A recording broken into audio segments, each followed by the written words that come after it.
Welcome back to Renegade Exegesis with your hosts, Bertrand. And Theophalon. Hey folks, it's been a little bit, I think, has it been like 2 weeks since we came out with an episode? I believe so. Ish. I got a new job, so that's fun. I'm doing like a customer care thing, like / tech support sort of. But it's free coffee and it's indoors, which frankly, among all the jobs I've had, puts it in like easily top 5. It's not in a warehouse, and I don't have to sell things. And I don't have to do like proper tech. I have to do like a little bit of tech support, like figuring out what went wrong with customers' orders, but I don't have to like walk someone through like plugging cables in, which is a blessing. Oh Lord, that is exhausting too. If you get the wrong person on the other end of the phone, just exhausting. Well, cause we've both worked in tech support quite a bit and in different contexts, and it's one of those things where a lot of it is just like expectations. Like I feel like some people understand, like with computers, it's like, yeah, it's going to be what it's going to be. It's going to take as long as it's going to take. And if you haven't, especially if you haven't done like cable management in a while, like the amount of times, doing tech support where I'm like, all right, trace this cable. And they'd be like, it's all spaghetti under there. I'm like, okay, well, you're still going to have to find it. Oh, I enjoy coming to that particular bump in the road where it's like, I can't follow this cable. There's cables everywhere. At the end of the day, it's like, well, time to sit down for 2 hours and figure out these cables. My favorite bit was always it was working yesterday, which, just think of it, anything that has ever broken, ever, was once at one point working yesterday. Right, yeah. There's no such thing as a thing that breaks that wasn't working yesterday at some point. That's how it works. That's how time works. Right, yeah. What are you talking about? It's like when your light bulb goes out, you're like, no one says, I was working yesterday. It's like, well, that's the nature of a light bulb. If you keep using it, eventually it's going to break. Well, stuff wears down on electronics. It might take years, but it might just be a difference of millimeters, but over time, something's going to give. Well, also, a lot of it is like people refusing to update and stuff like that. Like the number, I won't tell you where and I have worked at the same location at one point. We're gonna have to bleep your name. And the amount of I'll just say we worked at a place that did tech support for car washes. The amount of car washes out there still running MS-DOS is truly astonishing. Actually difficult to comprehend how many owners are like, yeah, I got this computer in the 80s and it's working for me. It's bonkers. But I think, I don't know, the general thing I find out is, well, one, the more advanced something gets, the more ways it can break. So it's one reason some people prefer to use the MS-DOS. I can see that. But it's also, there's that balance. Because on the one hand, I agree with you. It's hard to break a hammer, right? Because it's... Right. But on the other hand, we can't remote into... For one thing, if you have an MS-DOS computer, we can't remote into that. Normally we can just take care of shit and just be like, don't worry about it, go eat a sandwich, we'll fix it in 30 minutes and call you back. With this shit, you gotta be like, all right, type in X period / / and my life. We've both been there. My soul, my everything. Telling someone what to type in by hand, and then they'll be computer illiterate enough that they're like, where's the underscore or whatever. All of this is to say is be nice to tech support agents. They have a hard job, and they're probably having a worse time than you are. They're as scared of you as you are of them. I guarantee it. Tech support agents are all like bees. You want to go ahead and hop into the chapters for today? Let's do it. So, we're in chapter 10 of Isaiah. Yeah, I'll take this chapter if you're okay with it. Go ahead. I'll put on my important voice. Woe to those who make iniquitous decrees, I'm in chapter 10, verse 1, who write oppressive statutes, to turn aside the needy from justice, and to rob the poor of my people of their right, to make widows their spoil, and to plunder orphans. What will you do on the day of punishment, in the calamity that will come from far away? To whom will you flee for help, and where will you leave your wealth, so as not to crouch among the prisoners, or among the slain? For all this, his anger has not turned away, his hand is stretched out still. So immediately, and I'm getting like whiplash from these chapters, man. Because sometimes, like in the last chapter, we had the bit about like they're all wicked together. This person's wicked, that person's wicked. None of them were spared. All of them were bad. And I'm like, well, that's shitty. And then we come to here, and it's like he's saying like having mercy on like the poor and the widow and the orphan again. And I'm just like, which is it? Are they all evil or are they all not evil? What, like, you pick a side, man, right? Is it just me? Well, again, I think the logic that's going on here is, I think what's being claimed is that people in power, people who like have the ability to affect society, the ones who quote write oppressive statutes, so to speak, those in power they've created a system that everyone participates in, and so that whole system's bad. But it's not just a system of these particular people. The whole culture participates in it. I suppose this is me being a bit, I don't know, heavy-handed, or I suppose if you really wanted to be negative, I might be unfairly casting judgment here. But consider, what is it? Is it a Chinese proverb? No raindrop blames itself for the flood. I've heard a version of that, which is no snowflake blames itself for the avalanche. But I heard that in a Terry Pratchett book, I think. No shark blames itself for the Sharknado. No one shark. That's not true. All of them claim responsibility for the Sharknado. Do we still make dumb blown up disaster movies like that anymore? I feel like that was a very specific time. Yeah, Star Wars episode 7, 8, and 9. Oh God, burn! Suck it, Disney. Yeah, that's a whole podcast on its own. Yeah, if we start talking about critiquing the Star Wars sequels, that will be the entire next six. Different folder. We'll have to shelve that. But yeah, so the point I'm making is that like everyone in this system is participating. Now there are some who obviously they're the ones being screwed over by the system, right? The poor, the oppressed, the orphan, the widow. That's been pretty clear that there are those people that are getting screwed over.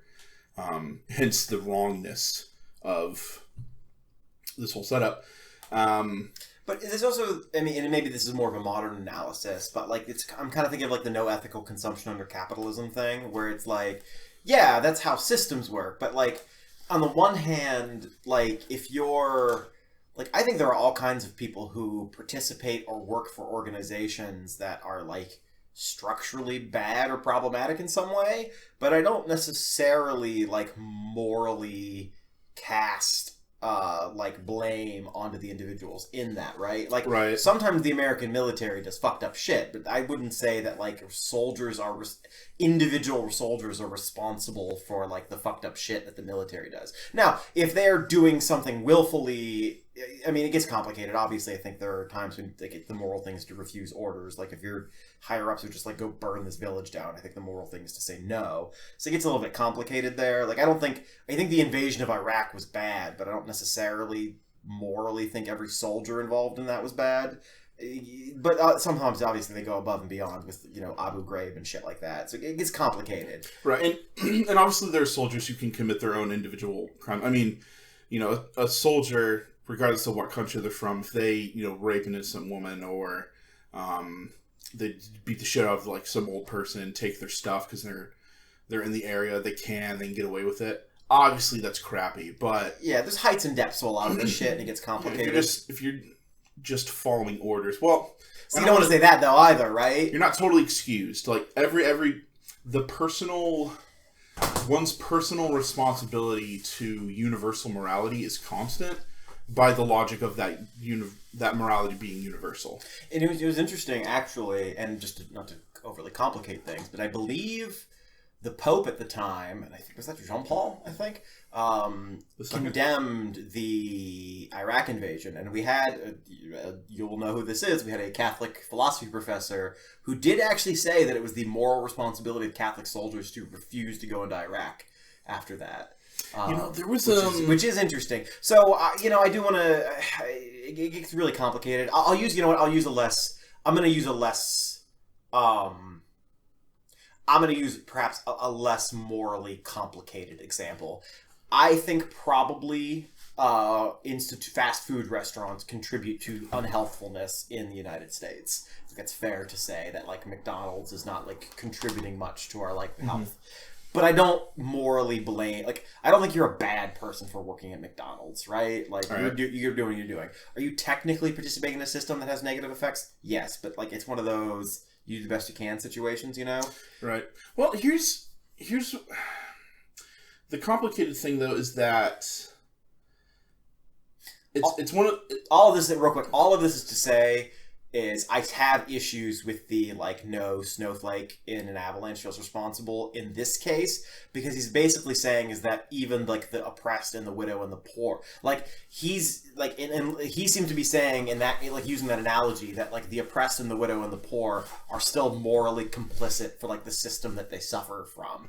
And I'm not sure that I'm down with that assessment if that's where this author is coming from. Right. Now if I were judge and I was somehow I got elected judge over America, and I get to determine if what our leaders have been doing is right and wrong. You know, if it comes down to like, oh, you were like, you're, you know, the son of people that were unfairly treated by the government. Like, let's say you were, a family that was. I mean, the thought that comes to my mind is like the descendants of like indigenous families who were abused. Yeah. Like you know how like they would like take their kids away and send them to boarding schools and shit like that. Right, that or like maybe you're the children of like parents who lived in a gentrified neighborhood where they get kicked out because of unfair housing practices, or the descendants of Japanese people in internment. Yeah, and it's like there's a we've done a lot of the United States has done a lot of fucked up shit. Yeah, I mean, we're spoiled for examples here. Quick review of history is that while different people groups at different times have had varying levels of injustice and crappiness, overall, the story of humanity is one of monsters. But yeah, if you're in this terrible condition and you steal for a living, I'm not going to, you know, as the judge, I'm going to be like 10 years for stealing bread that you would have died had you not. True. Stolen. You know, it obviously like a broken system's going to have victims, and to the degree to which a system's broken, one is actually expected to rebel, I suppose. I see that, yeah. At the same time, though, I feel like a society is locked into, especially Western cultures, I want to say, we're locked into, like, everyone's playing the prisoner's dilemma. I think I know what you mean. Like, it's one of those, like, if I do the nice thing and no one else does, I'll be the sucker. So, think of, easy one, recycling. Like, oh, I need to put in the effort to recycle. Now, if everyone does that, we could take care of so much crap that involves, like, landfills being filled up with trash or supply chain issues. If everyone recycled to the degree that, quote, they should, like, we could revolutionize the earth. But it's really discouraging to be part of the group of people that recycle, and there's no apparent change. Well, it's funny you mentioned this, because actually reflecting on this earlier today, that I wonder if there's a case to be made that, like, the social problems are basically come down to two, which is tragedy to the commons and diffusion of responsibility. That, like, those are just like we haven't really figured out a system to properly accommodate or climb over those walls in our society yet. You know what I'm saying? Do you care to divulge a little more? I'm not sure what you mean. Like, are you familiar with Tragedy of the Commons? I'm not. Oh. It's a reference. I think it's originally a reference to some, like, ancient... I mean, I have an idea what it might be, but... I think it originally was a reference to some, like, ancient British, like, land grazing rights situation. I can't remember the exact details of it, but, like, the original incarnation is there's a plot of land, and there's a bunch of people who can let their goats, like, graze on this land. If one person does it, they're fine. If they all do it, it's not going to work. I remember this, yeah. And obviously this comes up, so, and you're sort of almost reversing this in a sense. So this isn't a situation where, this is almost like reverse Tragedy of the Commons, where it's like, in this situation, it's like, well, if everyone does that, the system will break. And in some situations, you're almost like coming at this from the opposite side, where it's like, if I'm the only one doing the good thing, I'm the sucker kind of situation, Yeah. So, well, another example would be people who eat vegetarian for environmental reasons, because like raising cows, raising pigs and sheep and chicken for the purpose of eating them, that consumes a ton of resources, a ton of water, a ton of land. So some people switch to be vegetarian for that reason. Well, if everyone does that, we would revolutionize agriculture. Like, there'd be tons of cows now that don't need to die. There'd be a ton of industry that doesn't need to consume resources to be. Granted, that industry would die out. That sucks for those workers. But this would also increase chance for them to work, in agriculture. Problem is, you have to get enough people behind that movement for it to matter, or else you're just sort of... Yeah, and it's one of those, you can almost imagine a situation where it's like, this isn't going to be a one-to-one analysis, but let's say we just... I believe vegetarianism is, again, heights and depths to this, because we can start talking about agave and like all so much. Yeah. We can start talking about palm oil. She gets complicated, but like just as a simplified example, let's say, okay, we do not have the resources to maintain an entirely carnivorous society, right? But we don't need everybody to be vegetarian. Let's say we can survive with 30% of people can be vegetarian and the society will survive, right? And then it becomes a question of like, well, who's going to do it, right? And it's one of those weird situations where like, even if there are 30% of people, like they're like carrying the load for everyone else, right? Which is going to be like, they're going to end up feeling resentful to some degree, And then suddenly, and I'm trying to think where I have some analogy in my brain somewhere for all this, but I get what you're saying. How do we get around this though, right? Because in some sense, it is the problem of like, if I do this, it isn't as much of a problem for everybody, but if everyone does it, it's a huge problem. How do you socially get around that? Yeah, I mean, so the balance, for me, the issue ultimately comes down to, how do you... All right, so let me go back to the idea of the prisoner's dilemma. If you're not familiar with the prisoner's dilemma, what it is basically two prisoners each have the option of ratting out the other person. Like, they both commit a crime, both been caught. If neither person talks, they both get, I think it's like 3 years. I think usually it's like they get off free. I think is often. Oh yeah, they get off free. Like if neither of them talk, they both walk. But if neither one speaks, I think they each get a year. But if you condemn the other person, you get off free, and they get 5 years.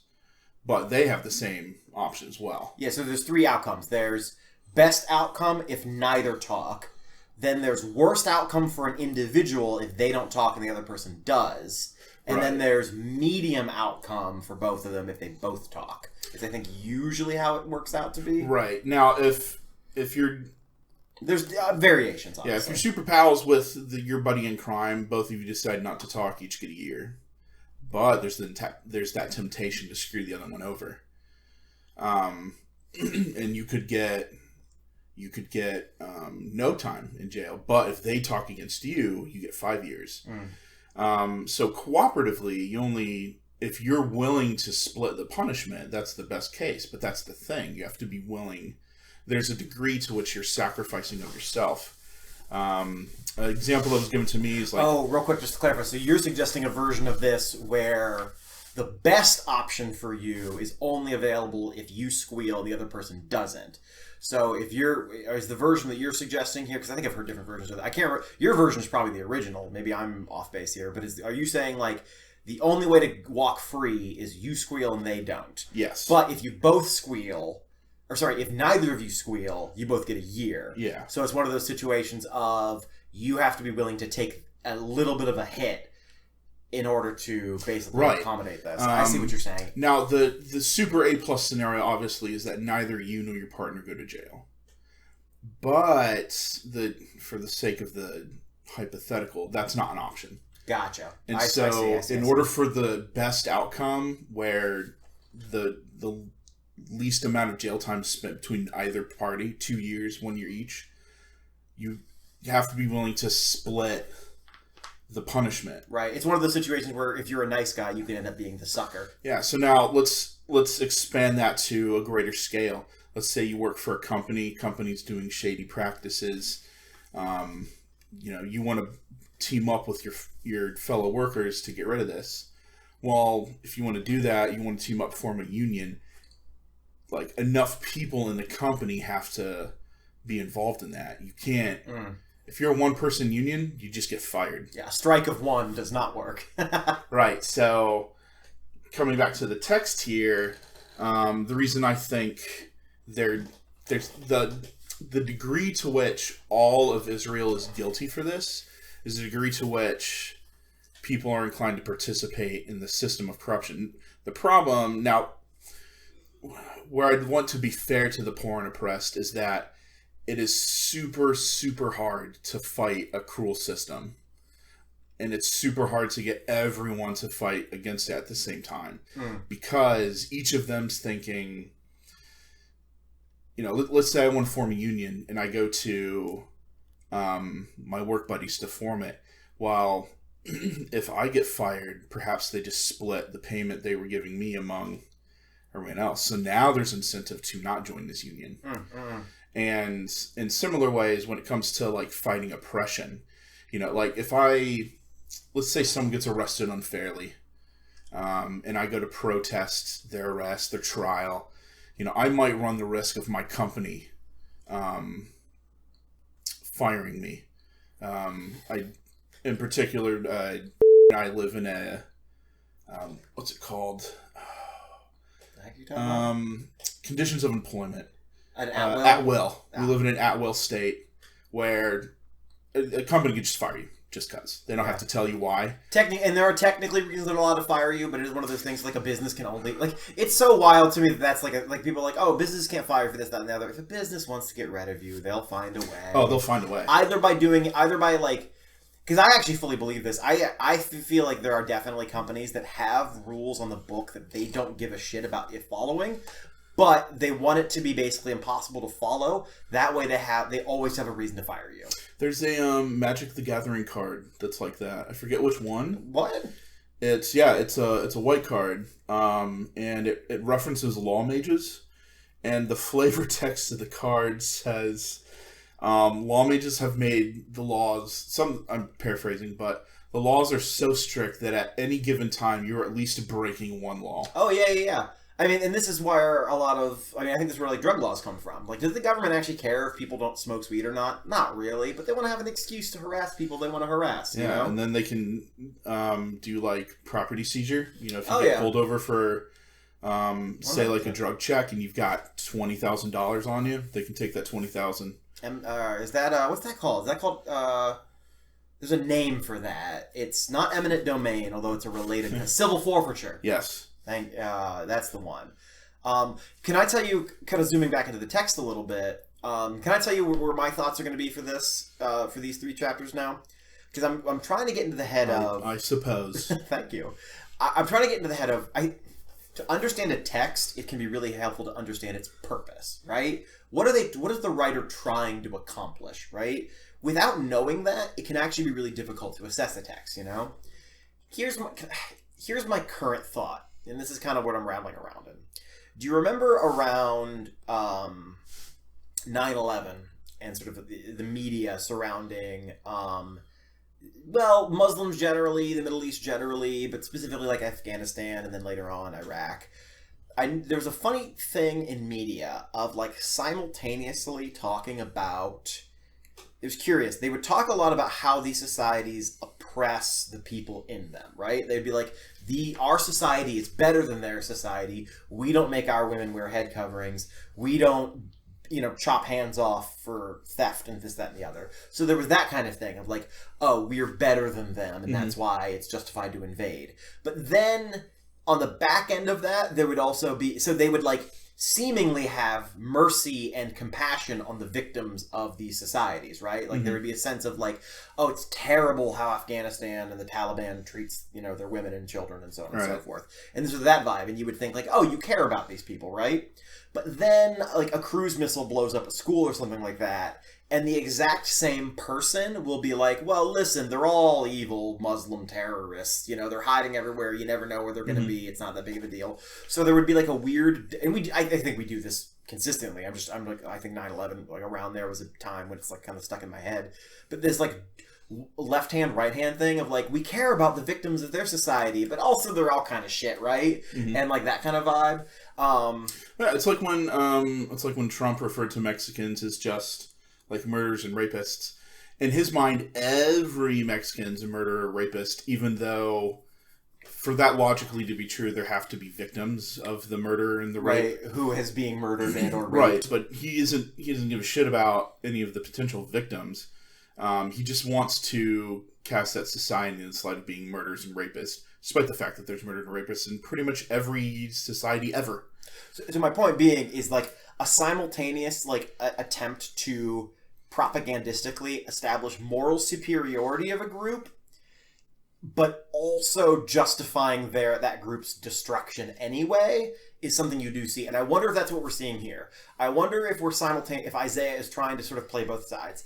Isaiah is saying, listen, these Israelites, these people from Aram are enemies. They're evil. They're wicked. They oppress their poor. They oppress the orphans. They're so wicked. We have to destroy them. And then in the back end, they're like, oh, but aren't like the poor and the orphan going to get destroyed too? And then that's when he's like, yeah, fuck them. Like, who cares anyway? Actually, so I wonder if this is... I'm going to treat this like war propaganda for this session, I think. I'm going to be thinking of this as moralizing war, nationalistic, religiously themed war propaganda.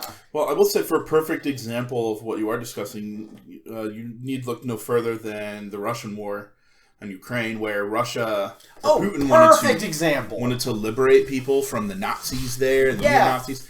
And what does he do? He blows up schools. He blows up hospitals. Fucking he blows exactly. up, like, civic centers. He blows up residential areas, places that are absolutely non-combatant zones.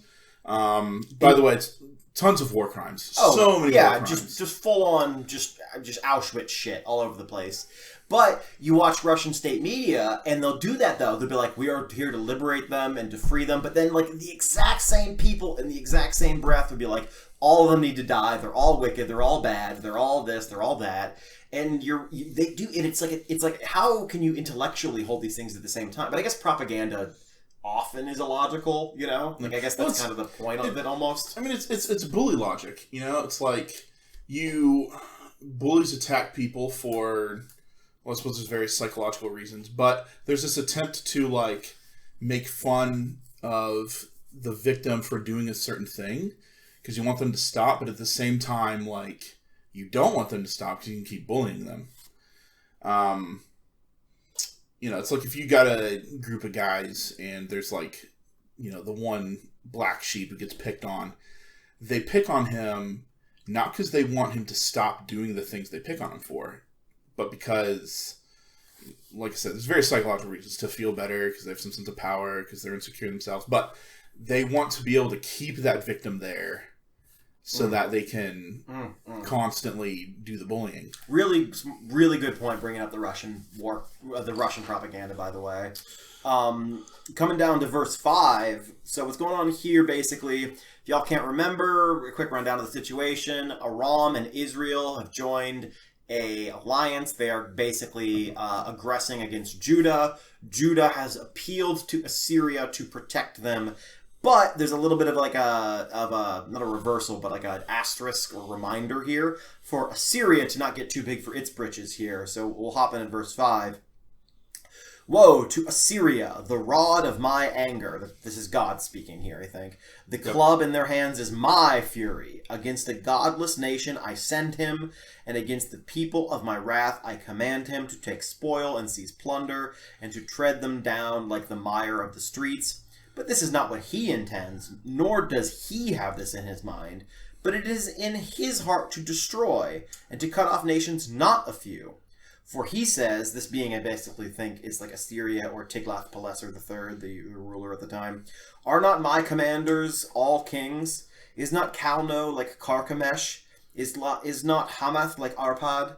Is not Samaria like Damascus? As my hand has reached to the kingdoms of the idols, whose images were greater than those of Jerusalem and Samaria, shall I not do to Jerusalem and her idols what I have done to Samaria and her images? So this is basically talking about the idea of like what happens if Assyria turns and threatens Judah when all is said and done. Mm-hmm. And then into verse 12, when the Lord has finished all his work on Mount Zion and on Jerusalem, he will punish the arrogant boasting of the king of Assyria and his haughty pride. And kind of skipping down a little bit, the king of Assyria being all haughty and stuff. And then finally in verse 15, shall the axe vaunt itself over the one who wields it, or the saw magnify itself against the one who handles it? Verse 16, therefore the sovereign Lord of hosts will send wasting sickness among his stout warriors, and under his glory a burning will be kindled like the burning of the fire. The light of Israel will become a fire, and his Holy One a flame, and it will burn and devour his thorns and briars in one day. So on and so forth. Remnant of Israel, so on and so forth. So I think this is pretty straightforward, right? Like he's basically saying, like, hey, Assyria shouldn't get too big for its britches, right? Yeah, I mean, it is. On one hand, it's refreshing to see the awareness that, like, you know, if you punish one people group for being, like, for treating its poor and destitute terribly, and you punish them by using another group, you can't overlook that group's own poor, mistreatment of its poor and its needy and right, such. like, is Assyria really a moral force in this case, you know? So it's, on one hand, it's like, all right, it's nice that God is sort of saying, like, hey, everyone's terrible. Go ahead. But what, I don't know, where my hang-up is, and I suppose it's the same hang-up from other podcast episodes, but why is it punishment is the, like, there's this constant, like, I don't know, I'm going to punish this people group, and I'm going to punish this people group, and I suppose I'm just complaining that, like, at this time, it seems like the culture just loves the idea of punishment from a higher authority. Sure. I mean, it's an authoritarian There's group. this, like, what's important is that there is a golden standard, in this case, God, where, against which all nations and their actions can be judged. It's also a little funny to me, because we talked about this before, how in, like, stories of God defending Israel in very early mythic history usually involve God just kind of doing it himself, right? He sends an angel down, he blows up the enemy. They don't need to use other people.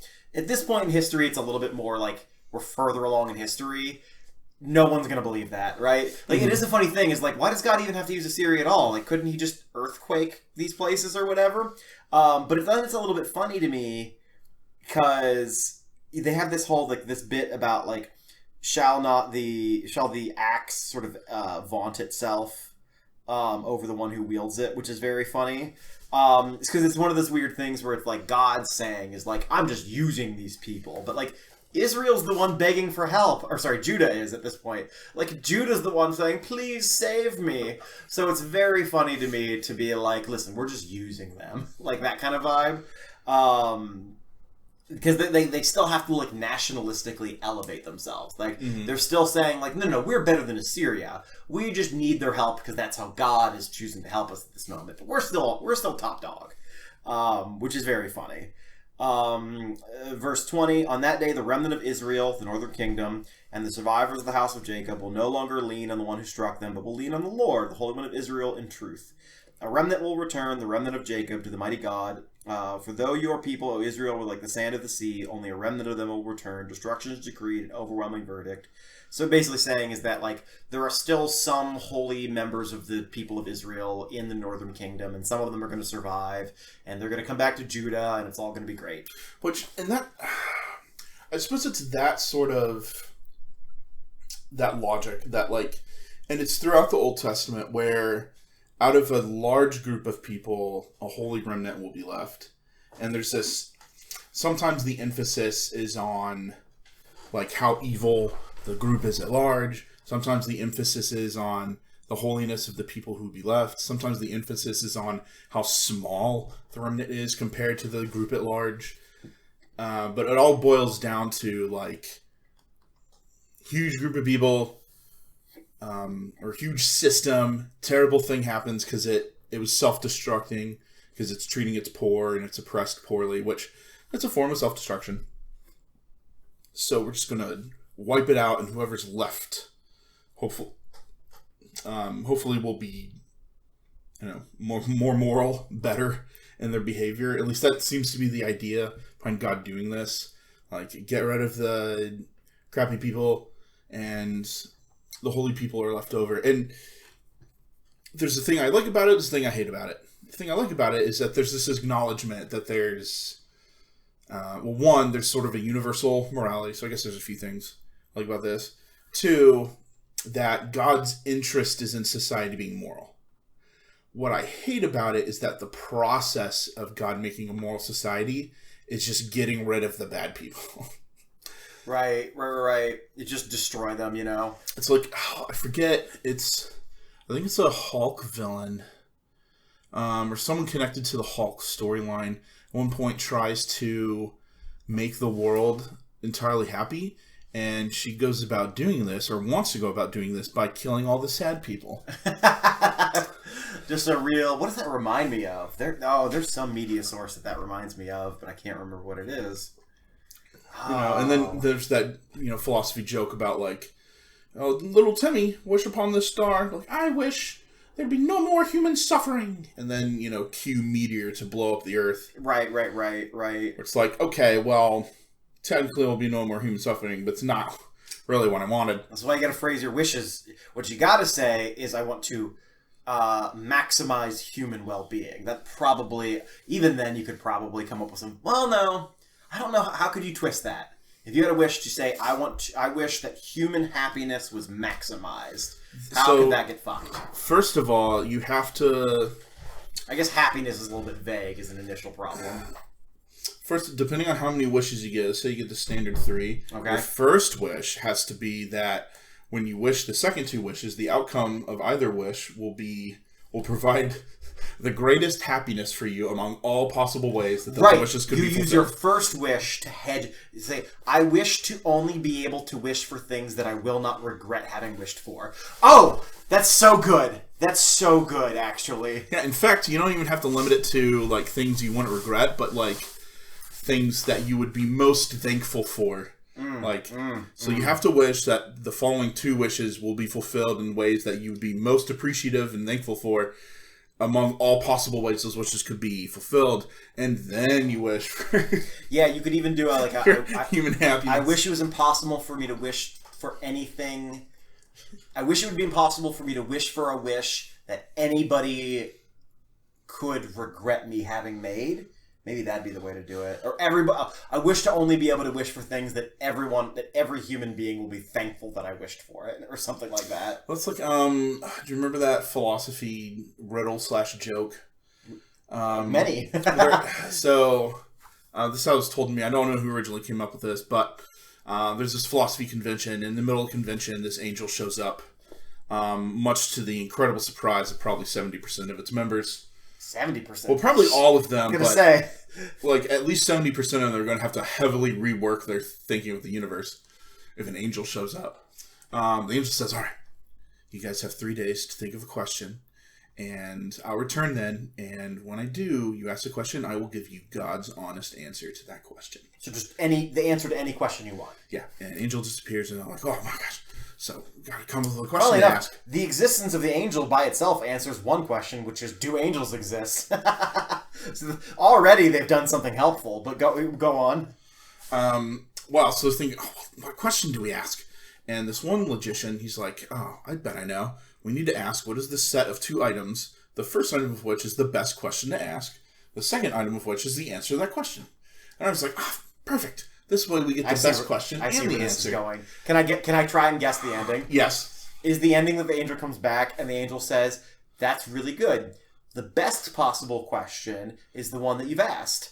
And the corresponding answer is the answer I'm giving you. Yes. Oh, I love it. I love it. I love it. I love it. I love it. To which I respond, well, obviously what you should ask for is a set of 2 questions, the first of which is the question whose answer I would be most happy with out of all possible question-answer pairs. And the second item of which is the answer to that question. See, we can beat this. All this fucking bullshit about like, oh, it's a cursed wish. Be careful how you phrase it. We can beat this. Yeah, With an appropriate application of logic, we can beat this fucking monkey's paw. What's the SCP about the drinks dispenser? Oh, you mean the one that can get you any liquid you want? Yes. So supposedly someone... Folks, if you don't know what SCPs are, they're like... It's a big collaborative online writing project involving cursed or spooky creatures, objects, or phenomena, one of which is a vending machine that can dispense any liquid that you want. And, well, supposedly someone asks for or types in the best drink ever. Oh, right, and drinks it, and then later ends up committing suicide because every other drink was paltry compared to that. And I think specifically they said every experience was, like, disappointing after drinking that drink. But the thing is, well, obviously the best drink ever would be a drink where upon drinking it, every experience beyond that would be equally as awesome. Duh. So you'd ask for the drink that would... I wish for a drink that upon having consumed it, each day I have is better than the day before it. Alright. Well, alright. We just want to go straight to the ceiling. The best drink ever is the drink that, whereupon drinking it, you've entered a state of heavenly bliss that can never end and will always be fulfilling. In fact, that's the definition of the best of everything, is that it inevitably gives you the best form of existence possible. Yes, but you see, Theophilon, the greatest island is the island that shaves all and only those islands that cannot be heard in a forest. We probably should. Whereupon either switching the trolley or not, But yeah, point is again, this actually fits with my war propaganda theorizing, because it's like gotta be demoralizing for a people to be like, oh, we have to rely on this other kingdom to protect us. That's demoralizing. So maybe this is like the author's way of being like, don't worry about it. We're still top dog. It'll be okay. God will punish them too. I like that God acknowledges there's evil everywhere. I don't like that God's, at least in this iteration, because again, I actually think that whoever, Isaiah and any of the number of other people who are involved in getting this text to be what it is right now, I think they think that God is, that it's commendable for God to want to punish these unholy people to the point of leaving just this bare minimum group of people left. Verse 24 is interesting. Therefore says the Lord God of hosts, and I believe so I know that part of the deal for Judah in appealing to Assyria was that Judah becomes like a tributary state. So I'm assuming they have to like give tribute and they have to like obey the laws. I don't know if that's happened yet at this point in the timeline. So verse 24, therefore says the Lord God of hosts, O my people who live in Zion, so that's Jerusalem, the southern kingdom, Judah, do not be afraid of the Assyrians when they beat you with a rod and lift up their staff against you as the Egyptians did. So it's like anticipating their subjugation, basically, I guess. Verse 25, for in a little while my indignation will come to an end, and my anger will be directed to their destruction instead. So I'll stop being pissed at Israel and Aram, and I'll start being pissed at Assyria. The Lord of hosts will wield a whip against them, as when he struck Midian at the rock of Oreb. His staff will be over the sea, and he will lift it as he did in Egypt.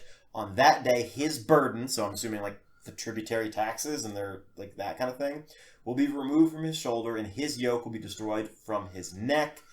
Here come the fun names. He has gone up from Samaria. He has come to Ayath. He has passed through Migron at Michmash. He stores his baggage. They have crossed over the pass at Geba. They lodge for the night. Ramah trembles. I don't know what this means. This very day, I assume Assyria, will halt at Nob. He will shake its fist at the mount of daughter Zion, the hill of Jerusalem.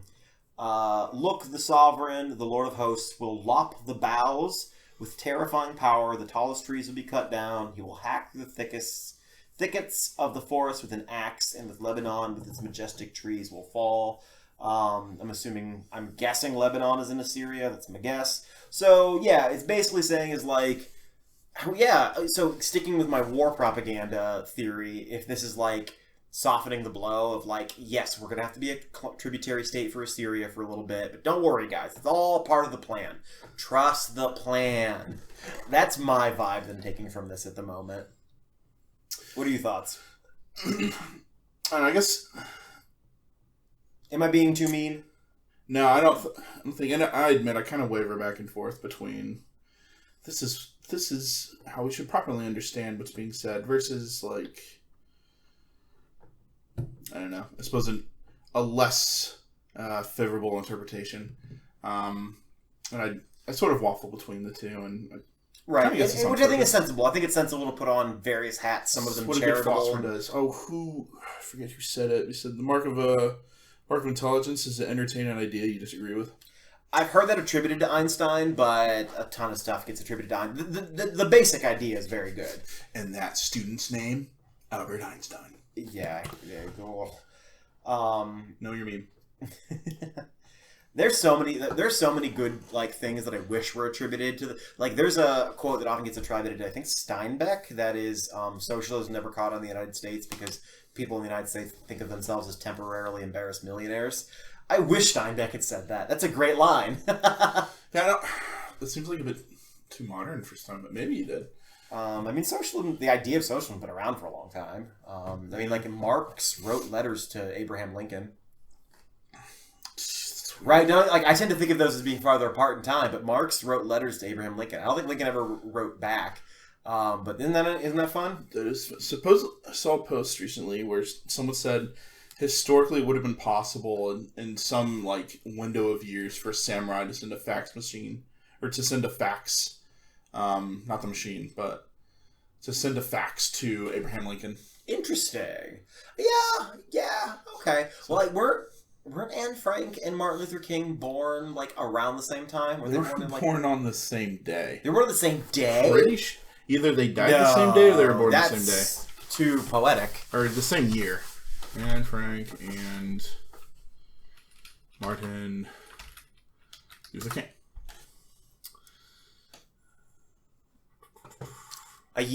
Same year. I don't think the same day. Same year though. Okay, yeah. Martin Luther King, Barbara Walters, and Anne Frank were all born in the same year. What? Interesting. Fucking crazy. We can't read through a BuzzFeed article right now.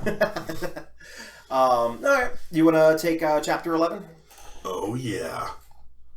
Are we in chapter 11 yet? We are about to be. Oh, I thought we already were. Yeah, we're about to be. Brain fog. We are now. All right. Chapter 11. Yeah. A shoot shall come out from the stump of Jesse. Oh, by the way, this is so the following is used often as prophecy about how Jesus is going to be, what the character of Jesus is. Yeah. Again, I think the prevailing theory is that at the time that this prophecy is written down, like no one knew who Jesus was. No one was thinking about Jesus at the time. But later people, editors, redactors, etc., took these prophecies to apply to Jesus. As like, to the degree that like this human person is going to be awesome, Jesus is going to be even more so. Yeah. This thing. I'm very unfamiliar with Jewish messianic theology because I know it differs considerably from Christian messianic theology. So I'll need to refresh that myself at some time. It's very small. I want to say it's a very small sect of thought, but yeah, there are messianic Jews who. Well, that's a whole different can of worms. Yeah, but anyway. Chapter 11, verse 1. Shoot shall come out of the stump of Jesse, and a branch shall grow out of its roots. The Spirit of the Lord shall rest on him, the Spirit of wisdom and understanding, the Spirit of counsel and might, the Spirit of knowledge and the fear of the Lord. His delight shall be in the fear of the Lord. He shall not judge by what his eyes see, or decide by what his ears hear, but with righteousness he shall judge for the poor, and decide with equity for the oppressed of the earth. So pretty good so far. I'm liking this picture. He shall strike the earth with the rod of his mouth, and with the breath of his lips he shall kill the wicked. All right. Sort of shifted around there. Went from being like really nice to really mean. Just depending on who the people are, keep in mind. Verse 5. Righteousness shall be the belt around his waist, and faithfulness the belt around his loins. Wait, hold on. I'm waiting and holding. Wait, so 2 belts? You can have 2 belts. Okay, so the waist... Did you ever play Final Fantasy X? Properly speaking, I think the waist is around the belly button. So this is basically saying, like, where people normally have their... like. So there's the thing that people call their waist, which is actually like their hips. So he's got, like, a belt kind of, like, around his hips and a belt around his belly button, I guess, is the idea. Okay, I just wanted to pause there for a second. Alright. I was actually thinking maybe there's just some really gnarly leather thong, but... anyway, verse 6... this is actually a portion of this podcast material I find most interesting. But verse 6, the wolf shall live with the lamb, the leopard shall lie down with the kid, that is, a young goat. The calf and the lion will feed together, and the little child shall lead them. The cow and the bear shall graze, their young shall lie down together, and the lion shall eat straw like the ox. So, weird vegetarian shift there. I guess vegan, technically. Nursing child shall play over the hole of the asp, and the weaned child shall put its hand on the adder's den, and they will not hurt or destroy on all my holy mountain, for the earth will be full of the knowledge of the Lord, and the waters cover the sea. And why was your evil laugh? Hole of the asp is almost very funny. Sounds like ass. Indeed. So verse 10 here, this is as Bible Gateway real quick, summarizes it. I just want to dwell here for a second, if we may. Yes, let's just. Oh, certainly. We don't.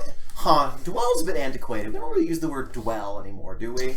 Actually, when I hear the word dwell, I think of a YouTube channel I follow, called Advanced Cleaning Systems.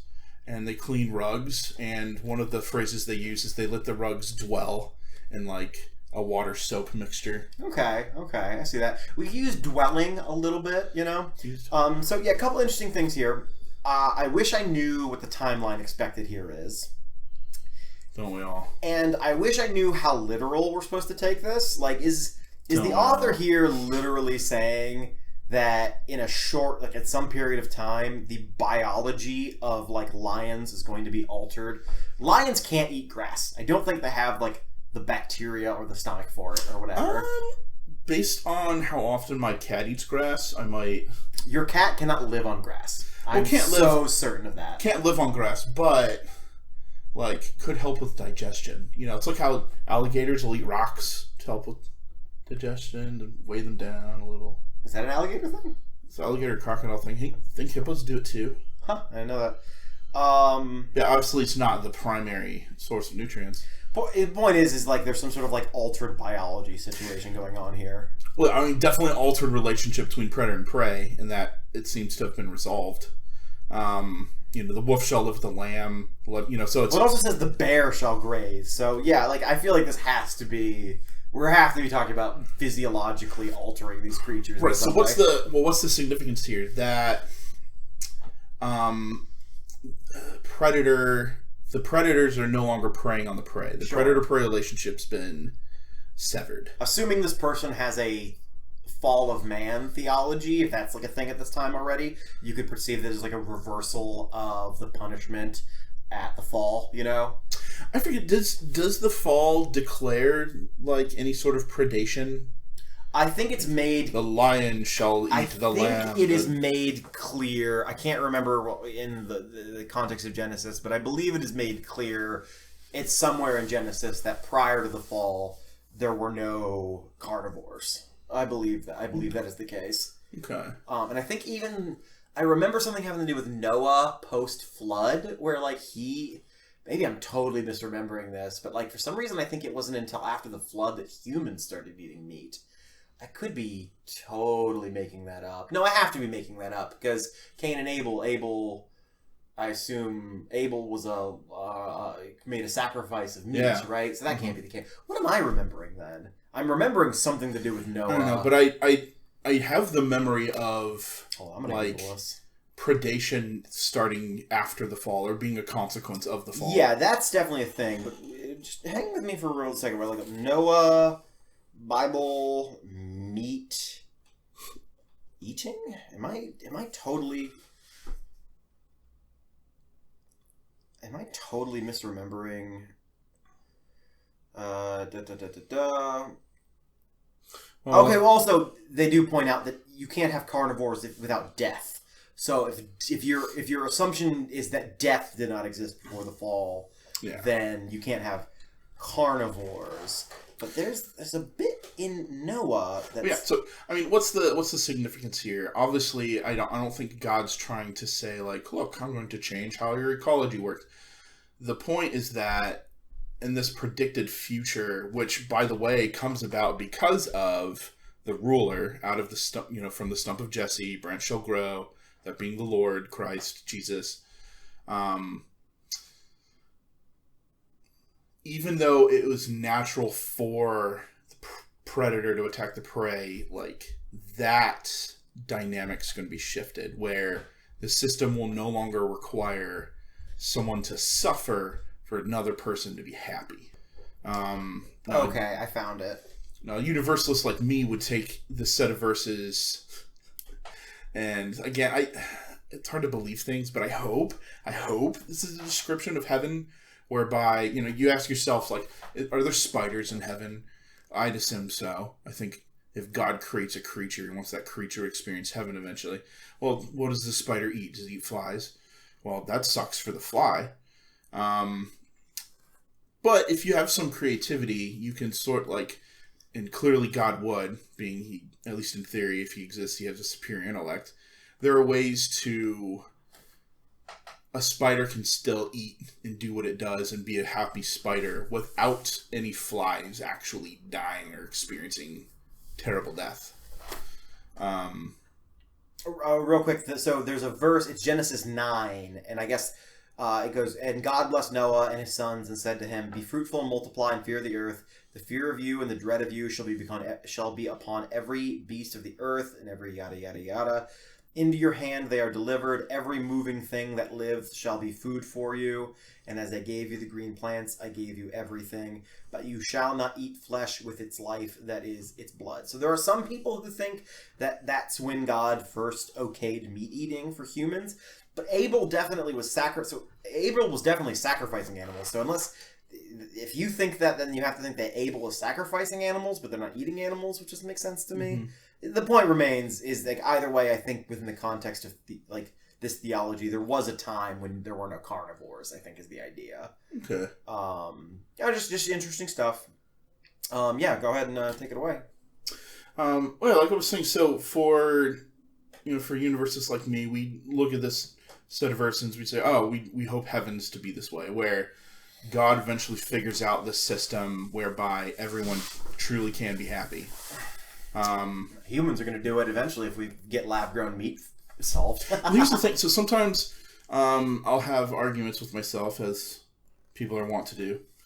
And the argument I'll have is like, what if I'm like staunch atheist and I just believe in natural elements and humanism and stuff, and I think, okay, if I were to create an AI, and at the rate we're going, I don't know if it'll be 50 years, 200 years, 1,000 years, but pretty sure eventually we're going to hit an AI that's smart enough that it's smarter than us in every conceivable way. Even if just by a little bit. Like, we'll eventually cross that line. Well, then singularity. Right, and then, presumably it'll become super genius in every possible way. Well, anyway, ask, if you were to ask that AI, how would you govern the universe? How would you fix things? How would you make things better? And assuming that AI is kind enough to want to do that, of course an AI would come up with some way where we can all be happy without, there being some person who has to sacrifice in order for that to be the case. This AI can solve the prisoner's dilemma, basically. Yeah, the more an atheist might be inclined to believe in AI can eventually solve things, the more I'm inclined to say, well, if you start with God, you basically have that AI already in the form of God, and God can come with these solutions too. And I suppose it's my way of saying, like, I don't think it's naive of me to, if God exists, I don't think it's naive of me to assume God can come up with an ecology whereby truly everyone is happy all the time. Well, sure, if everybody can photosynthesize, we're golden, right? Yeah. So I guess that's my response to verses 6 through 9. Verses 1 through 5 was even more interesting in that, it's talking about the perfect ruler here, right? Spirit of the Lord shall rest in him, spirit of wisdom, understanding, of counsel and might, spirit of knowledge, and, well, here's what gets interesting, fear of the Lord. I actually think fear of the Lord is an outdated green flag. I think society now, we would say it's a red flag, but at the time, this society would see it as a green flag. Guys, all right, I'm going to interrupt. Oh, it's just to say, what's a good child? The one who obeys his father or his mother. Well, fear of your father and mother certainly helps in that regard, right? If you're afraid of the punishment your mother or father could dish out, then you're more inclined to obey. And that's sort of the logic here with the fear of the Lord. I mean, I think it literally says somewhere in the Levitical laws that if you, strike your parents, you get executed. I'm, pretty sure that's in there. Oh, there's a few things where it's like, if you do this or that, you can get stoned. But, the weirdest one of which, and this is how you know that these were written by a dude. You remember the Levitical law that says that if two men are fighting and one of their wives comes to help out and, grabs the other guys by his balls, they, I think they cut her hand off, I think, or they either kill her or cut her hand off. You remember that? That's in the Levitical laws. Vaguely. Which is that whoever was writing this got, their balls punched, and they're like, all right, new rule. God says none of this. Yeah, that sounds like a rule that was specifically made because a specific situation happened. 100%. That's one of those. It's like you go to some random city in Kansas, and it's like, around here, it's illegal to gamble using fish for money. Right, one of those laws. I think it's West Virginia. There's some state, and I think it's still on the books, where it is illegal to leave your house without knowing where you're going. And I need to double check that. That could be an urban myth, but I'm pretty sure. You know what? Can you just Google it for me real quick? Because I just want to know. Illegal to leave your house without knowing where you're going. To leave house without knowing where you are going. Did I just fully make that up? West Virginia. I might have fully made this up. I'm worried that I did. It took me a lot longer to spell Virginia than I care to admit. Duty to retreat. Oh, well, I could have totally made this up. Or maybe they took it off the laws. There's all sorts of weird laws in all kinds of states in the U.S. that... Or some of them are you're not allowed to bathe your donkey in your bathtub. Right, or no driving with a walrus in the back seat or some shit like that. Some very specific thing had to have happened for that to be the case. Oh, there was, I know this one is a fact, actually. This is a true story. There was some city somewhere that passed a law that said if you find Bigfoot, you're not allowed to shoot him. And you want to know why? So what happened, I'm not going to perfectly remember this. People were finding Bigfoot and shooting him, and it turned out... hunters or something. Basically, there was, I can't remember the exact deets, I'm going to get some parts of this wrong, but there was some, Bigfoot sighting in the area, and, a bunch of people, Bigfoot hunters, descended on it. They're I'm going to catch it, I'm going to be the one. And the city freaked out, and they were someone's going to get shot, right? Yeah. And so they were I think it was literally called the Emergency Sasquatch Ordinance. I'm pretty sure I'm right about that. And they were you cannot... Okay, can you Google that for me? One more time. I'm so sorry. I just want to make sure I'm getting this right. Emergency Sasquatch Ordinance. There it is. Emergency Sasquatch Ordinance. Someone has written a book about it, actually, I say. Clark, someone has written laws that have been inflicted on humanity by various culprits over the past 500 years. One Kevin Underhill, great name, has written a book titled the Emergency Sasquatch Ordinance. Oh, so this is about a bunch of laws that... Yeah, I think the book is like a collection of laws, but I want to know like the actual story of that law. AmericanBar.org. I think that's just linked to the Oh, book. it's the Damn it! Now that they've named the book this, we actually can't find the like thing itself. Try just putting in law after that and see what comes up. Can't type. Let's see if we can find it. Ah, dang it. It's all just references to the book. That's so annoying. Wow. Anyway. Well, point remains. Yeah, coming back to chapter 11, the start of it describes this perfect leader who later is so perfect that even natural predation will end. And like, I mean, that's as just as you can get, like where nature bends to your. This is the campaign promise to end all campaign promises. All right. Do you wonder if?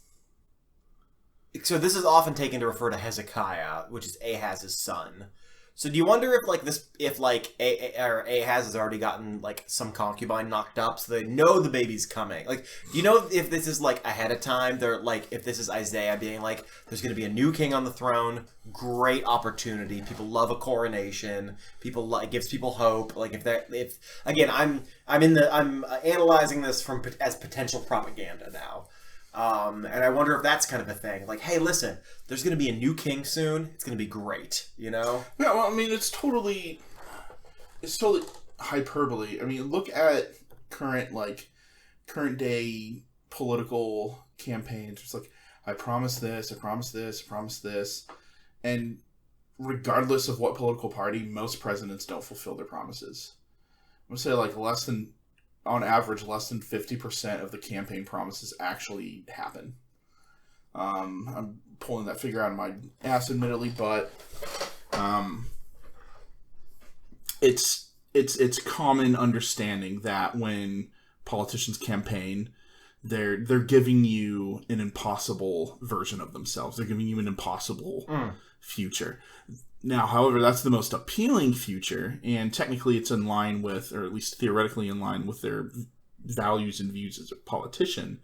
But you know, it's like a job interview, you know, but with the whole country being the person who's doing the hiring. You know, it's like, I'll work every day, I'll never get sick, do overtime, like, you know, all the things that they're not going to do. It's just you want to give the impression they want. Same energy. And this, it's interesting to me, this verse sneaks in here in verse 4. Well, the second part of verse 4. The first part's great. But with righteousness you shall judge for the poor and decide with equity for the oppressed of the earth. So it's like, all right, justice for the oppressed. Second half, he shall strike the earth with the rod of his mouth, and with the breath of his lips he shall kill the wicked. So translated into modern times, he's going to be tough on crime. Yeah, so what this reveals, like, I don't see this as a verse about God, like this, it's about God, it's about Jesus, but what the verse is really informing me of is the people of this time, who think that a good God is the one who will kill the wicked instead of correcting the people wicked. Of this time? Brother, there are plenty of people who still think that way. They do. This time as well. A lot of people who want their politicians to kill the bad guys. Kill the murderers and the rapists. We have not evolved as far as we might like to think. Well, the problem is, like, if society were perfect, then, yeah, the common thief would be the greatest threat to society. Except we're far from perfect. Right. But one half of society thinks that we're living in a utopia, and therefore any hint of wrongdoing is like, how should I say, it's actually wrong. You know, so person gets shot 80 times by the police running away from them. In a perfect world, those cops that judgment would have been made by sound mind that isn't violent, that wants to keep the peace. And the assumption is, the 80 shots were reasonable. I mean, in a perfect world, we have, like, unconsciousness rays that can like put a person to sleep at 100 yards. I mean, I suppose in a perfect world, we'd have technology so advanced you can't even commit a crime. You know? Ooh, that could go sideways in some ways. I'm imagining how that could be abused. Crime is not the only bad things that can happen. It's hard to steal a car if that car can duplicate itself. Well, I was also thinking, like, you could also just, like, implant chips in everyone's brain that, like, makes them, like, kills them every time they think of a crime or something. Jesus. Thought crimes. Yeah, well, that's the negative version of ending human suffering, you know? Just by ending humans. Yeah, so it's indicative to me that this perfect leader is still willing to, like, their modus operandi is killing the bad thing, not correcting it. I would argue when we eventually get to the New Testament in like 5 years from now, that there starts to be a shift where, you know, Jesus starts to point out, like, sin is to be forgiven. You know, it's not about killing the remnant of this people or killing these people with a holy remnant left. It's about killing this bad system with, you know, good part of the system left. Well, you do get Christ is where the famous, probably one of my favoriteest part of the Gospels is let he who has no sin throw the first stone. Mm-hmm. Which honestly, I got to be a bit divinely inspired or not, good piece of writing, great piece of moral instruction there. Actually, I think if that's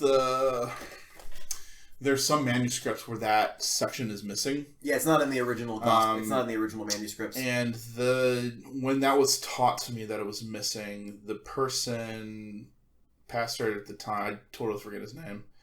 Was at a Campus Crusade for Christ convention. Oh God. Yeah, I was in deep. Woo. But he argued that verse indicated that Jesus was so forgiving that some people disagreed with how forgiving that was, and they removed it from the earliest manuscripts because they couldn't. No, that's how that was taught to me. I'm not saying that was a I'm later edition, and it's fine that it was a later edition. That was not in there originally. No shot. I'm not saying that's right. I'm just saying that's how that was taught me. Do you know the confusing thing about the end of the Gospel of Mark? What is the confusing thing about the end of the Gospel of Mark? So it gets a little confusing. I'll try to explain it. The oldest manuscripts we have of the Gospel of Mark, the last chapter ends with the empty tomb. Or sorry, yes, the empty tomb, but not a resurrection. Interesting. The original manuscripts ends with the discovery of the empty tomb, but there's no mention of like Christ's body getting up and about. So there are some people who are like, that's the original. The original Gospel of Mark contains no explicit reference to Christ being alive again. Although, of course, the tomb is empty. That kind of begs the question where he went.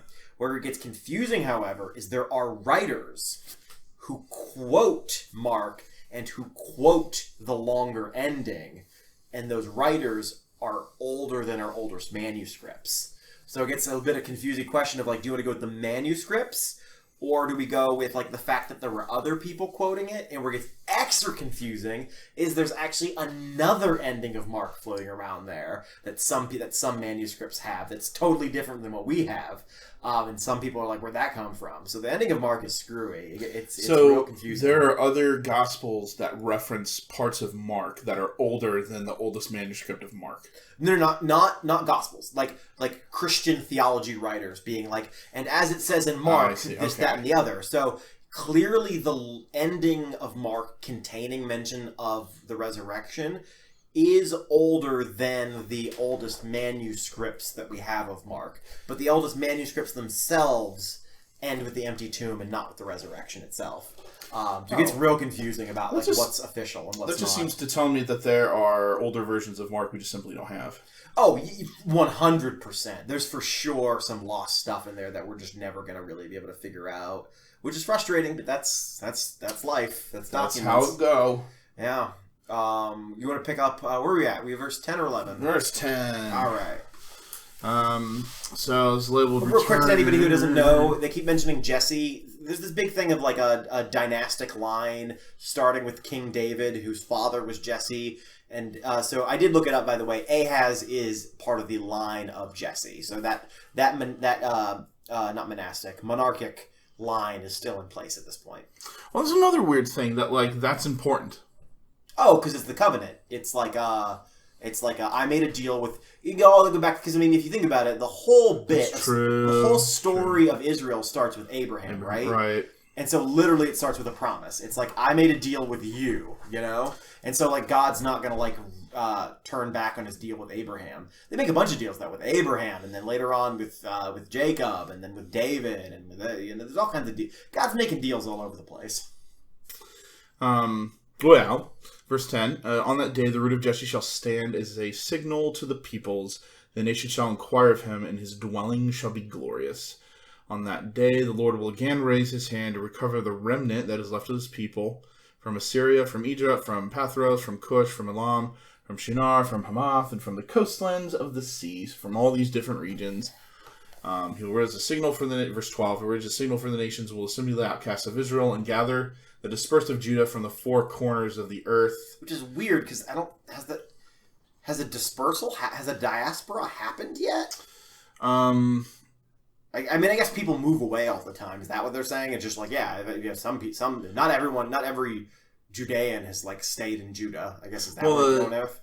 Well, I mean, the second part here, verse 13 says, the jealousy of Ephraim shall depart, the hostility of Judah shall be cut off. Well, Judah and Ephraim teamed up together.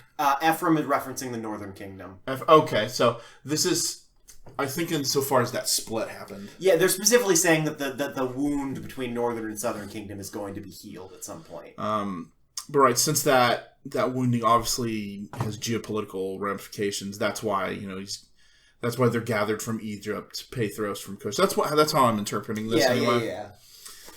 That split caused a sort of diaspora. Verse 13, they shall swoop down on the backs of the Philistines in the west.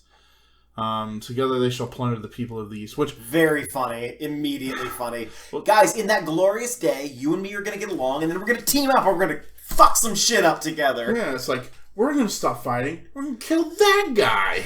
Why are we fighting each other when we can be fighting these ugly fucks?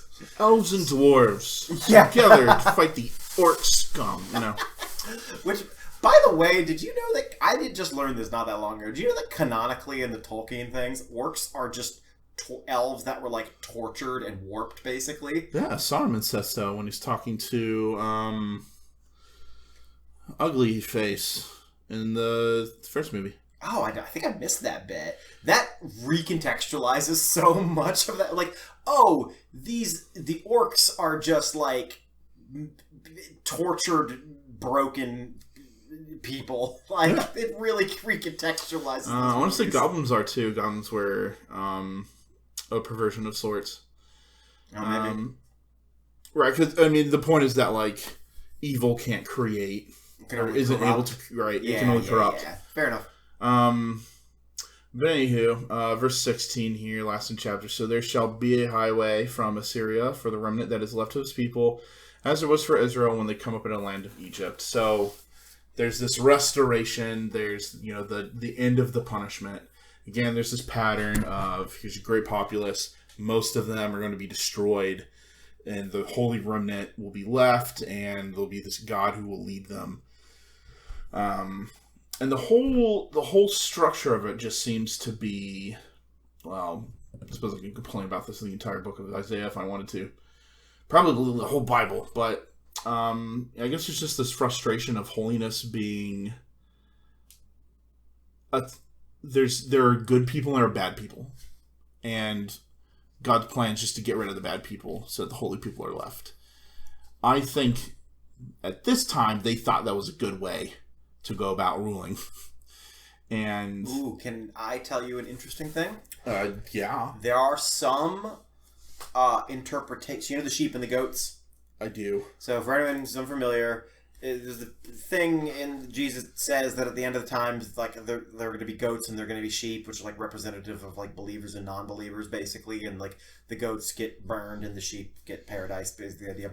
There are some interpretations of this. I think even some early interpretations of that the goats and the sheep are not like individual people, but like rather it's like the description of the nature of a person, that everyone inside themselves has both goats and sheep, and at the end of time the bad parts of us are going to be burned away and leave only the good parts of us. Yeah, so that I can get much more behind, and I'm also willing to turn a blind eye to destruction being the method of purification, whereby I suppose I look at it as like curing cancer. Yeah, you destroy cancer cells. You destroy the cancerous cells. Now, does anyone say cancer's good? Well, no, they say cancer's a corruption of goodness. Right. And I'm willing to sort of bridge the gap, saying like, oh, this is the destruction of bad things. Like, sure. And you hear a lot of that in like ascetic material, certainly Christian. I'm sure something similar shows up in other ascetic traditions of like, oh, through fasting, prayer, and vigil, I'm killing off my greed, killing off my selfishness, killing off my starving greed. The bad wolf. Right.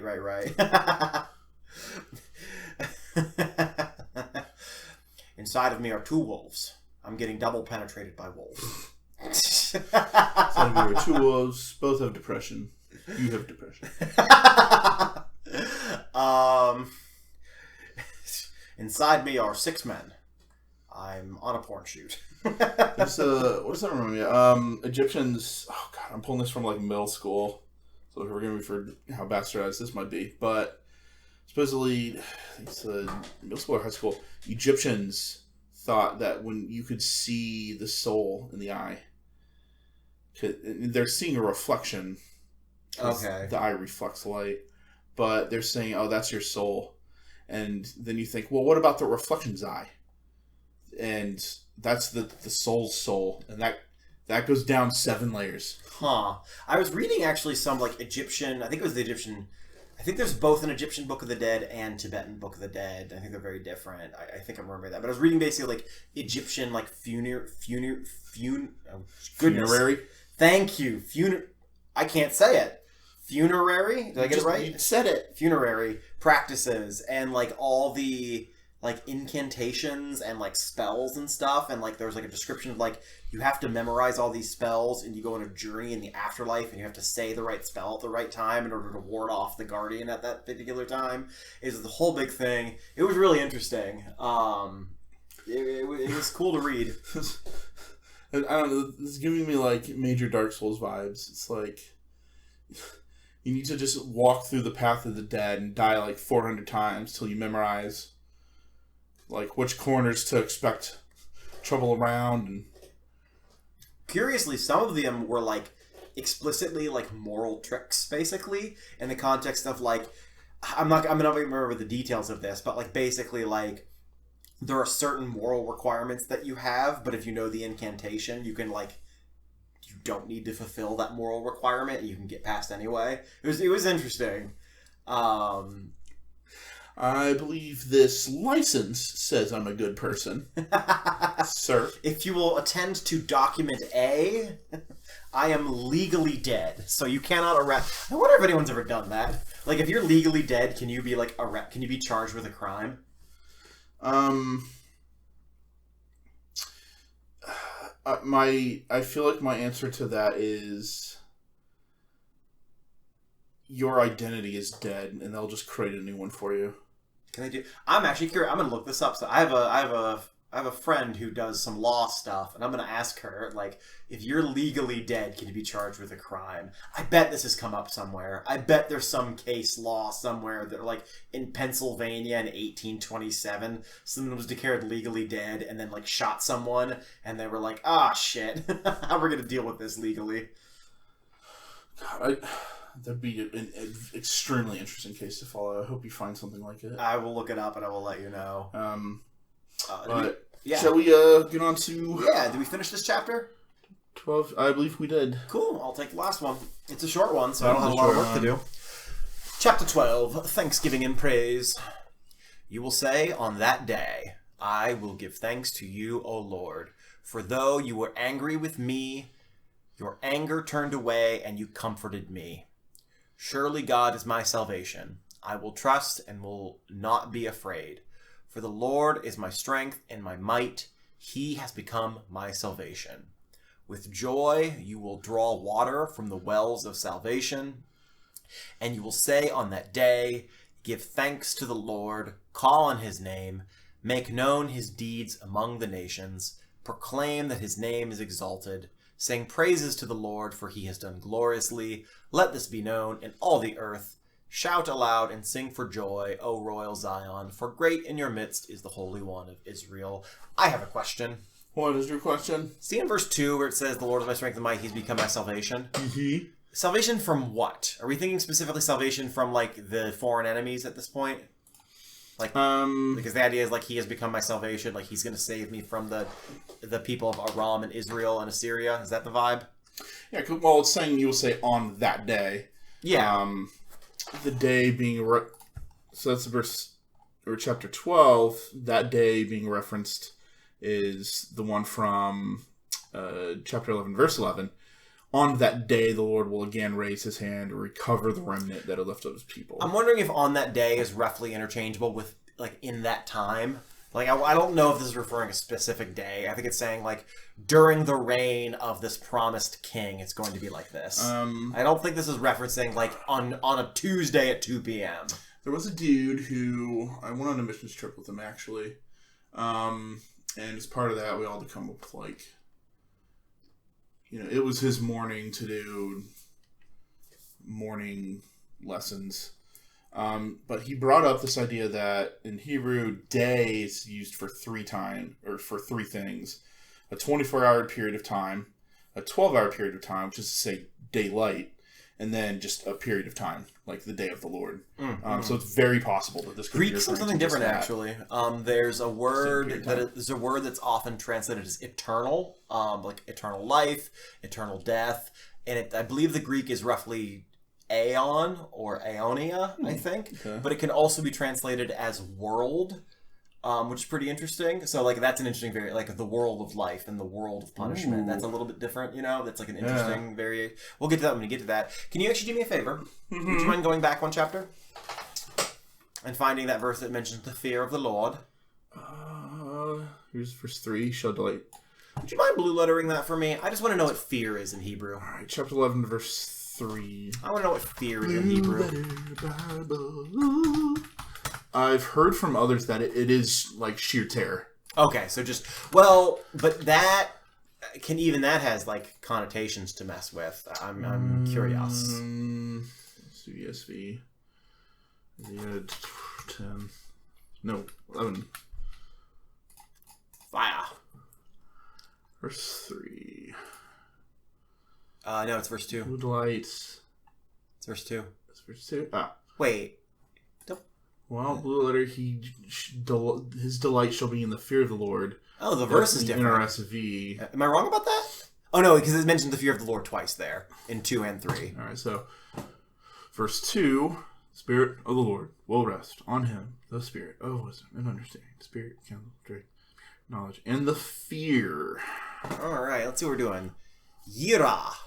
Fear, terror, fearing, fear, terror, awesome or terrifying thing, fear, reverence, respect, piety, revered.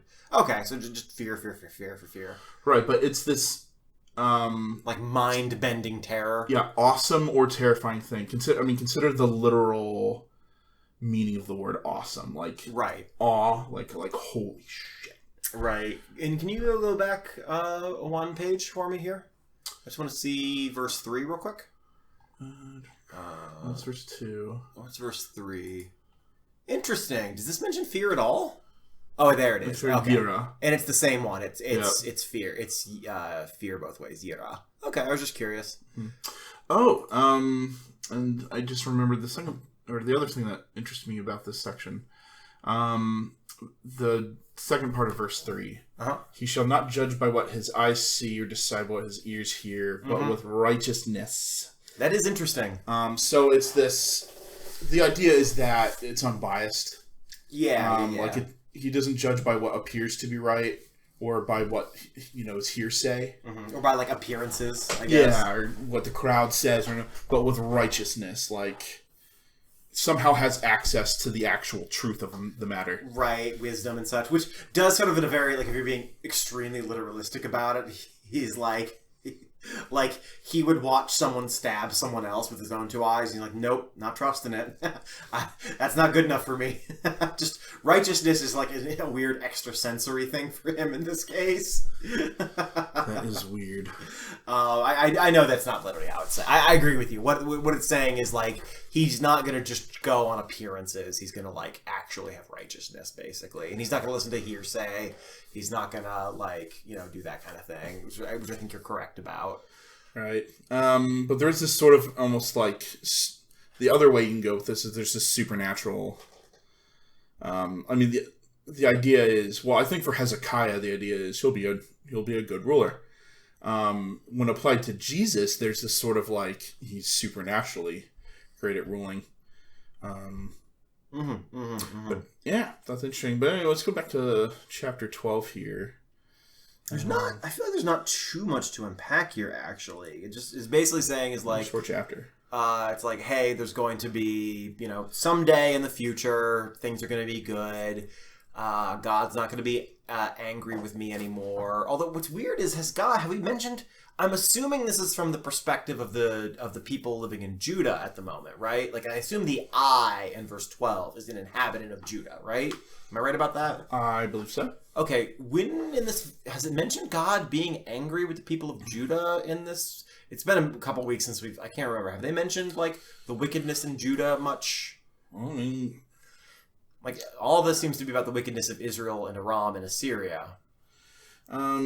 It could have been in there. It's been a few weeks since we've been reading this. Well, that's the thing. Like, God gets mad at everybody. Right. There's, like, bring up a nation and, a biblical nation, and there's a point at which I feel like God's been mad at that nation. True. For something. Like, the Hittites, the Mazarites, the whatever ons. Like, God's been pissed at everyone. But what gets me about chapter 12 it's very... It just seems like gaslighting. And it does seem abuser-ish. Right, and I'm applying a modern psychological lens on, ancient written prophecy, which before it was written was something else, which, so this is a far cry from how this probably originally came out, but it says, for though you are angry with me, your anger turned away and you comforted me, and that's the thing I will give thanks to you, O Lord, for. Where this is like, you were mad at me, but now you're not so mad at me. It does uncomfortably parallel, like, abusive boyfriend type of situation of, like, he hit the person, but then he comforts the person. And like, see, babe, if you just make me a sandwich, it'll be fine. Right, that kind of shit. Yeah, okay, hold on. I'm gonna put on my hat of this is propaganda. Yeah, basically saying is like, I know times are tough now, but things are gonna be good in the future. Things are gonna be good in the future. Things are gonna be good in the future. Make known his deeds among the nation. Proclaim that his name is exalted. Sing praises to the Lord, for he has done gloriously, and let this be known in all the earth. Shout aloud and sing for joy, O royal Zion, for great in your midst is the Holy One of Israel. So yeah, real quick, where are we at, by the way? Actually, I've completely lost track of time, and I don't know how long this episode is at the moment. Whole days have passed. Okay, so we're that far into it. Okay, we can keep going for a bit. Oh my God. Everyone we know's died from old age. Yeah, we step out of this room, and somehow we've been in a time pocket, and it's like the year 4026 outside this room. We've been reading too much like SCP stuff. We're just like mind-bendy shit. Mind-bendy's in. Like, I hate to say it, but like eldritch, like stuff on just the very edge of reality and consciousness and stuff. That's what's in now. I'm sure there's some very smart person who can like trace elements of society and like what's in right now and like how that's like responding to our collective psyche or whatever. Well, like when did Dadaism become popular? Do you know? Oh, Dada. Like, I don't know when that. Oh, we just look up when Dada was alive. That was early. Because that's a person, right? Like Dada's a person, right? I don't think so. Dadaism. As far as I know, Dadaism it's an art movement that intentionally focused on sort of the nonsensical. Yep. European avant-garde, early 20th century. Yeah, 1919, 1920. Well, hold on, when was the guy alive? Art, poetry, performance by Dada artists, often satirical, nonsensical nature. Hit the wiki page, maybe? Yeah, you're on the Tate.org, whatever that is. Go away, Tate.org. According to this, it says Dada was an art movement that formed during the First World War. According to the... Here we got the wiki. The art movement of the European avant-garde in the early 20th century, with early centers in Zurich, Switzerland, at the Cabaret Voltaire. Did I just completely make up the idea that there was a guy called Dada? I think I did. I don't think there's a guy named Dada. I think this is just totally made up by other people. Well, where'd the name come from then? Let's read on. There's no consensus on the origin of the movement's name. Damn it! Common stories that the German artist Richard Hulsenbeck slid a paper knife letter opener at random into a dictionary, where it landed on Dada, a colloquial French term for hobby horse. Oh, okay. Which, I mean, to add to the nonsensical nature of things. So this seems to be saying that it's a reaction to the horrors of war. So yeah, maybe there's something there. Well, I mean, Dada is I look at Dadaism as very meta in its approach to art, because war ends up pulling apart sort of life in ways that we just find violently uncomfortable, right? Yeah, it destroys like all the expectations. Like all of a sudden, the 17 people that you've known for the last 3 years just died in a bomb explosion, and you're the only one left, and except you also lost part of your arm. Like your normal life just goes out the window at that point. To the point where it's like you start to question things like goodness, justice. That's, like, is there God? Is there a justice in the universe? So like these like philosophical ramifications come up from the point of war. Art just sort of this, in the art expression, that sort of same thing happens where you look at art considerations like foreground and background and iconography and what it means, and you end up making absurdity because war is absurd, right? It's sort of like that. So it's like the war unmoors people from their like psychological sense of normality, and then the art ends up reflecting that to some degree, right? So what do you think about? So to be fair, neither of us are art historians or art experts. So when we're talking about philosophy and the Bible stuff, we know a bit more. Right now, we're just totally. I do have an MFA. Master of the Fine Arts. That is arts. That is true. That is true. So you're qualified to comment on like literary trends. I mean, I'm not saying you're not. Well, no. That's fair though. You do have that literary background that you can sort of incorporate. Yeah, that's just because I met with a bunch of people a few times. But so I wonder. Okay, so we do something similar. I think if you look at like Zoomer humor and like Zoomer memes, especially like. And like a lot of the stuff that we're like into, like SCPs and stuff like that, Rick and Morty to some degree, like people do seem to like that like unmoored shit a little bit. Oh yeah, everyone loves the like Cthulhu level brands like Evil Deity. Everyone loves the reality defying like nonsensical humor. But I wonder if that almost parallels like the absurdity we see in everyday life as a result of like our structures and For example, I'll use a great example: pennies. The fact that we still mint pennies is stupid. We've known for a long time that they don't facilitate commerce. When's the last time you paid for shit with pennies?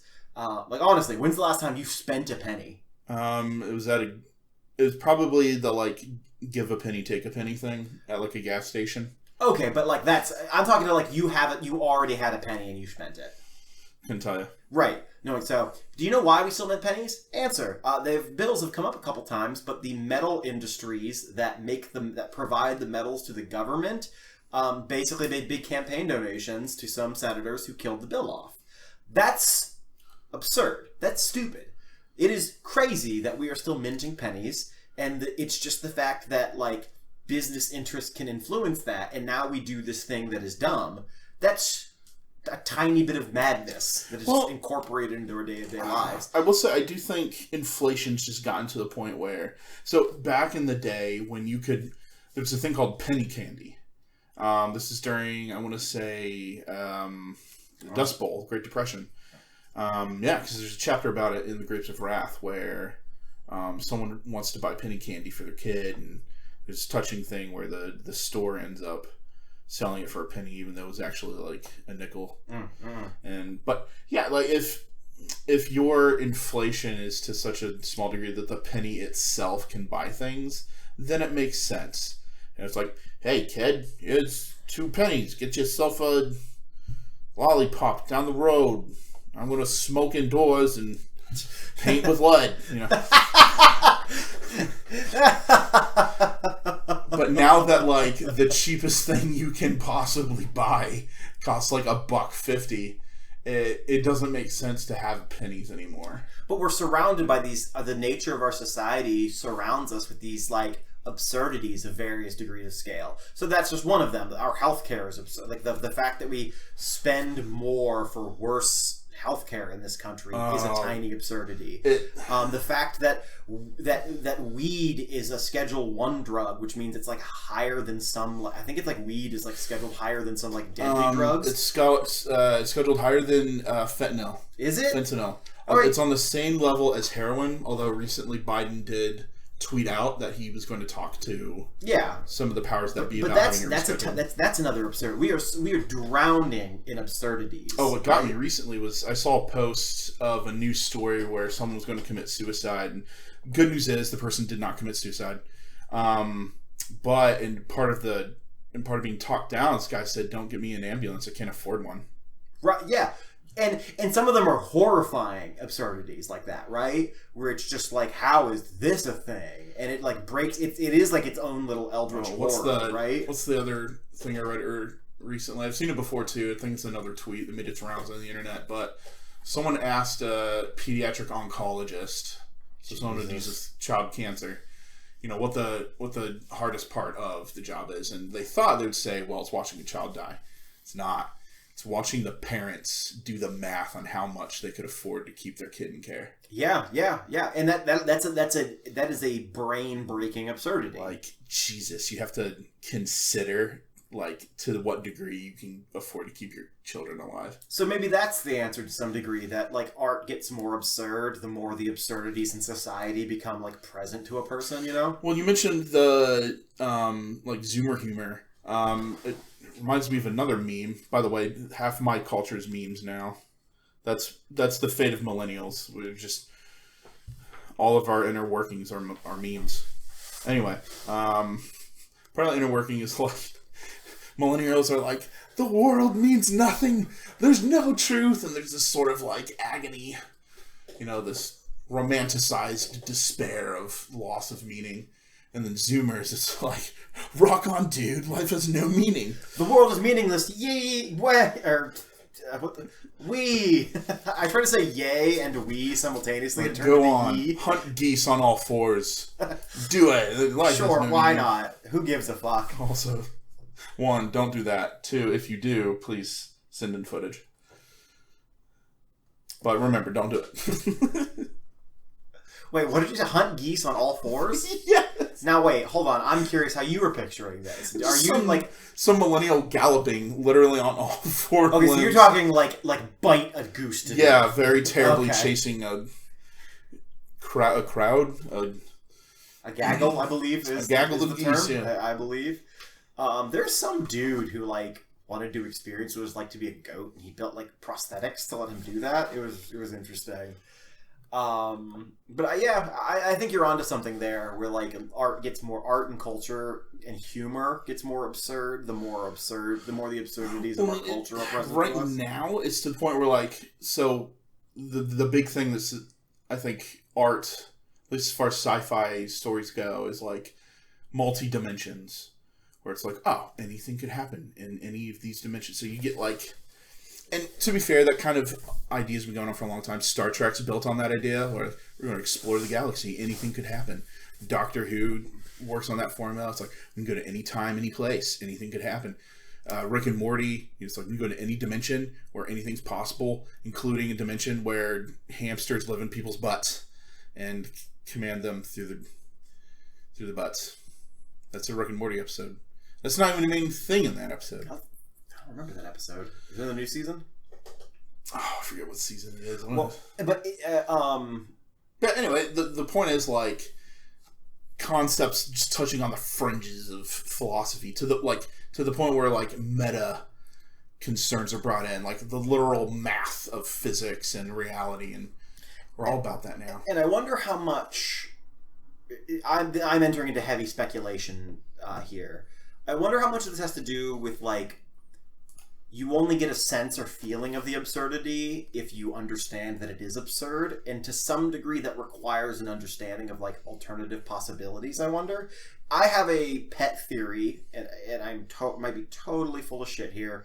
Please do not put much salt or put much stock into what I'm about to say, but do take it with a grain of salt. Actually, several. If part of the malaise that millennials and even earlier, Gen Xers and the Zoomers feel, but like, I wonder if there's a sense that information availability, the internet, and like the ability for people to talk to anybody all across the world and to like look stuff up at a moment's notice, it begins to sort of show the cracks in the system in a way that like previously maybe you wouldn't have noticed. Like, I wonder, like, it feels like my parents, for example, take car culture and like everybody owns a car and they drive their car as what other way would it be? That's just how the world is, right? But now I can hop online and I can like watch videos by like city planners and like engineers and things like that. Be like, cars in cities are a fucking scam. Like, we can build rail systems, we can have like awesome public transportation that is cheaper, more efficient, it is safer, it's better for the environment. Like, we can do it, man.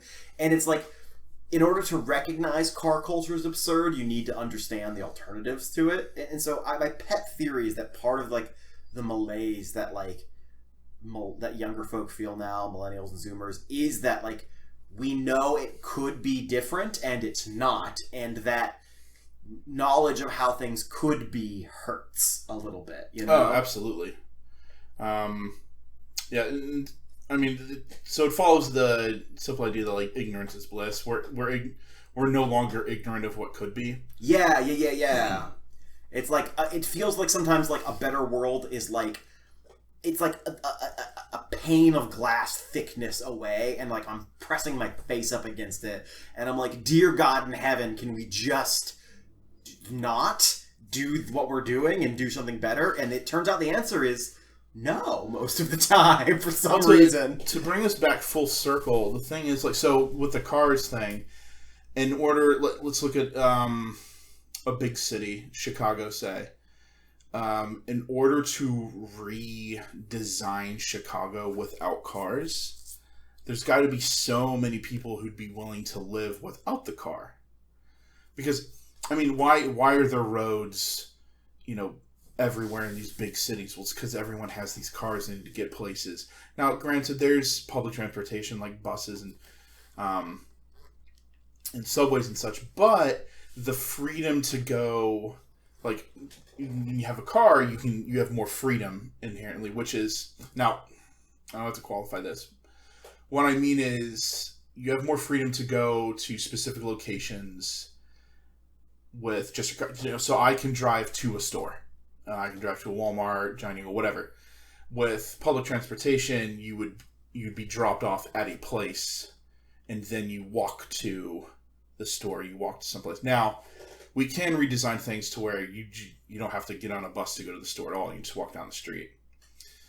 But in order for us to do that, at some point, we have to be willing to say, okay, I'm going to give up the ability to just drive anywhere, and I will now only go to these like specific. And it's recognizing the sort of corporate benefits of this. And like, again, I'm going to go off on a little bit of a pop psych pop sociology tangent, because I'm not a sociologist. I'm not super qualified to comment on this, but like it is interesting to me how so the country versus rural versus city, right, is a tale as old as time. This is a dichotomy and a tension that has existed basically for as long as cities have existed, right?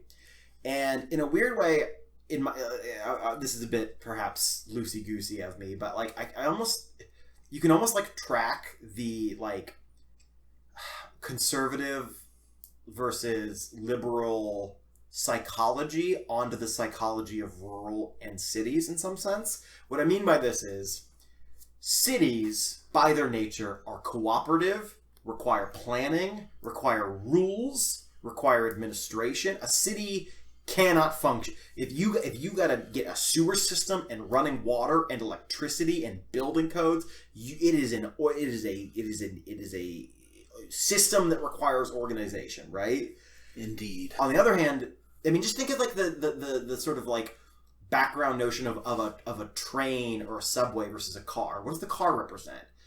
Individuality, complete freedom and autonomy, but totally self-reliant, right? You pay for the car in its entirety. You pay for the insurance, you maintain it, you fix it, all that stuff. A bus is something that you have less control over. It's a little bit less freedom, but because it is corporately maintained, you don't have to pay as much. It's cheaper. You don't have to worry about maintaining it. Buses can only, like subways can only happen in a city. You're never going to get a rural subway. That's just pointless, right? And to be clear, I love the country. I grew up there. I'm not saying, this is not like an anti-rural, anti-country thing. Please, if there's nothing wrong with living in the country. Bertrand hates trees. Right. There are conservatives who live in the city. There are liberals who live in the country. I'm probably going to end up at some point living on a mountain by a lake somewhere if I have my way. So I'm not like shit-talking the country or whatever, but it is interesting to me how, because there is a correlation with living in the rural area and being more conservative and living in the city and being more liberal. Now, I think a lot of that has to come down to with just exposure to the people. Like, I think one of the easiest ways to be less racist is to like be around people of that race. Like, the most racist people against black people are the people who never see a black person, right?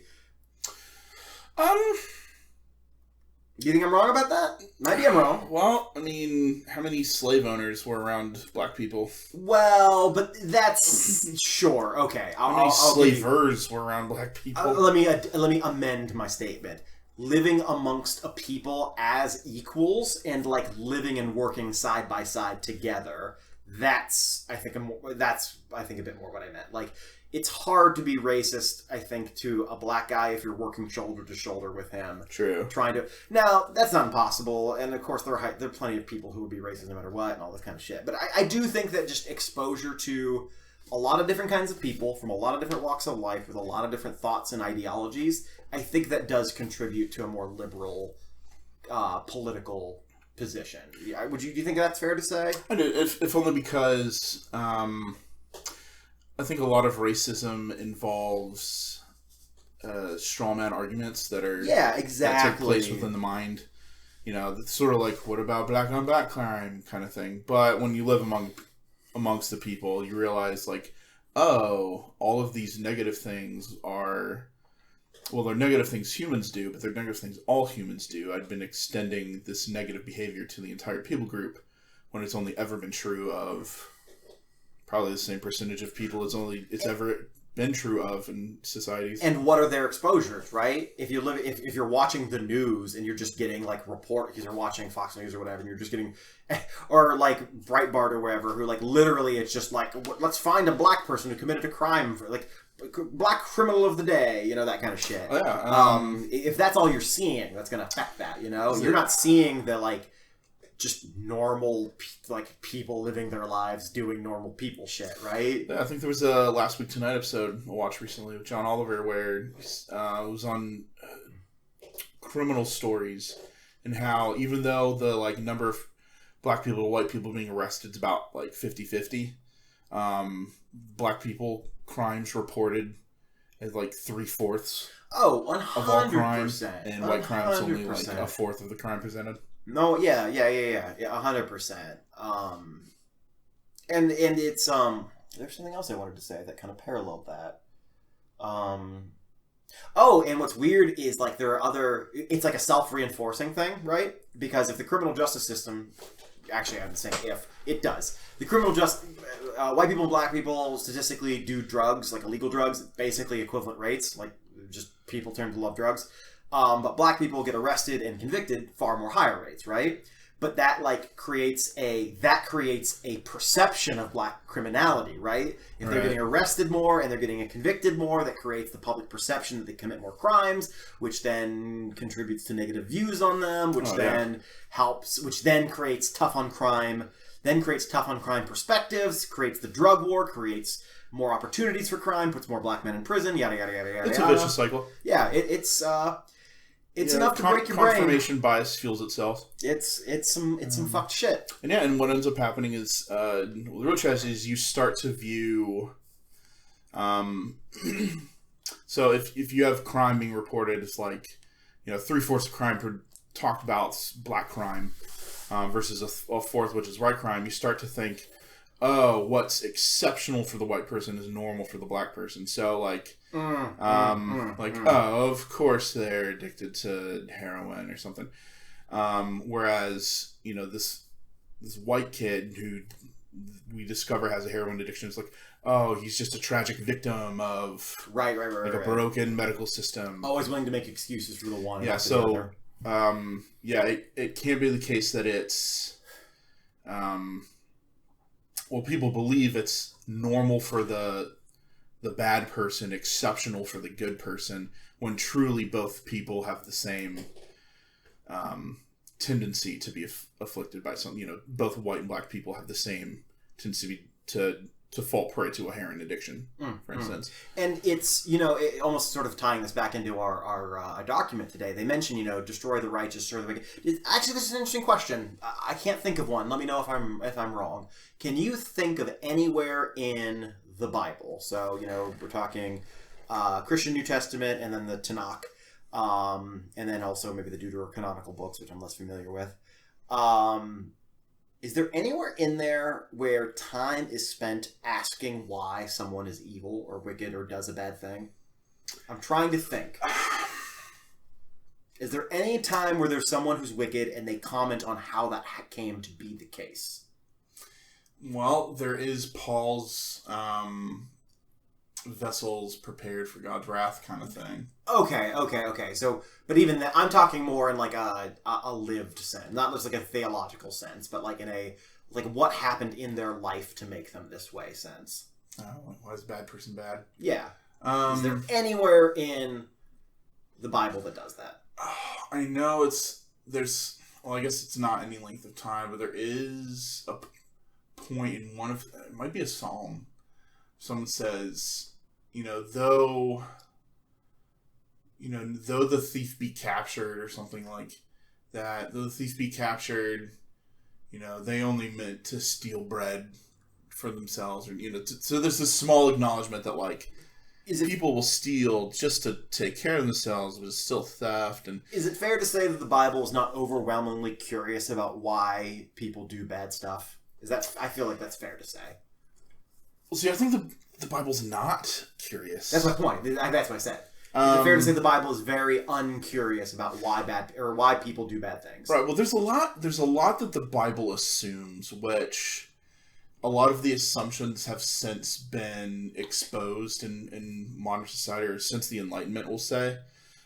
So, case in point, there's one mention of disbelief in God's existence throughout all of Scripture, I think. Well, there's the fool has said in their heart there is no God. All right, well, there's that, and then, although even then, I think that's referring to there's no localized source of goodness. Like when the verse says, the fool says in his heart there's no God, I don't think the fool is thinking, I lack metaphysical evidence for there to be a higher power. I think what he's saying is there's no good and evil. Okay. But there is one of the writers in the New Testament specifically stipulates when you pray, you have to believe God is real.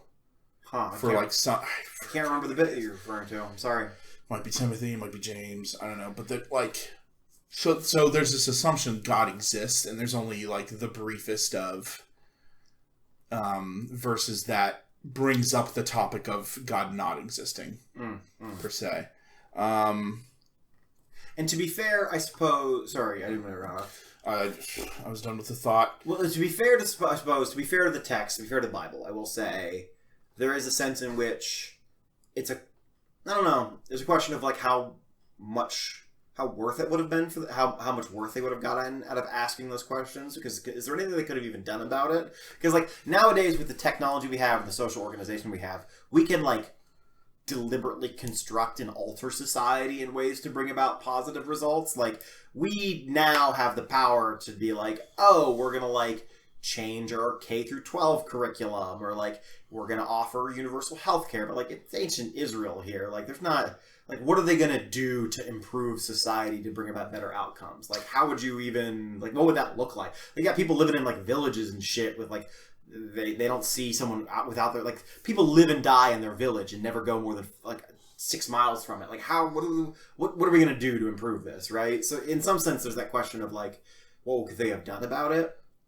But it is unfortunate because I think people are so locked into this theology and this, like, way of thinking that it's like, they end up uncurious about it because, like, the Bible doesn't mention, like, there's a lot of people like, oh, the Bible doesn't mention the question of how people end up doing bad things, so I'm not going to worry about it, right? Because, like, there's, like, anything, if it was worth talking about, it would be in there. It would be in there, I think, is some people's vibe. But, like, for example, are you aware of the lead crime hypothesis? The lead crime hypothesis? Do me a favor, can you Google it real quick? This is actually going to blow your fucking mind. Is this just to say that crime concentrates where lead is in the water? Close.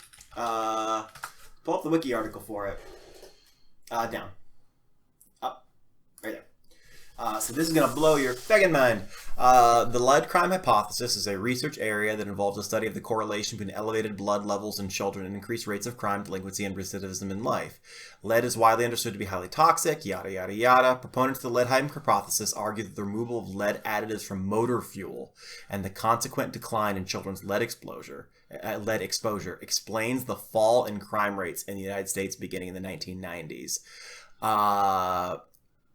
So there's actually a lot to indicate this, but basically in the 90s, there was a big drop in crime, and we need to explain why that happened. And there's a pretty good theory, and there's some good evidence to back this up, that basically, like, we just got rid of the lead, and that, like, made crime go down.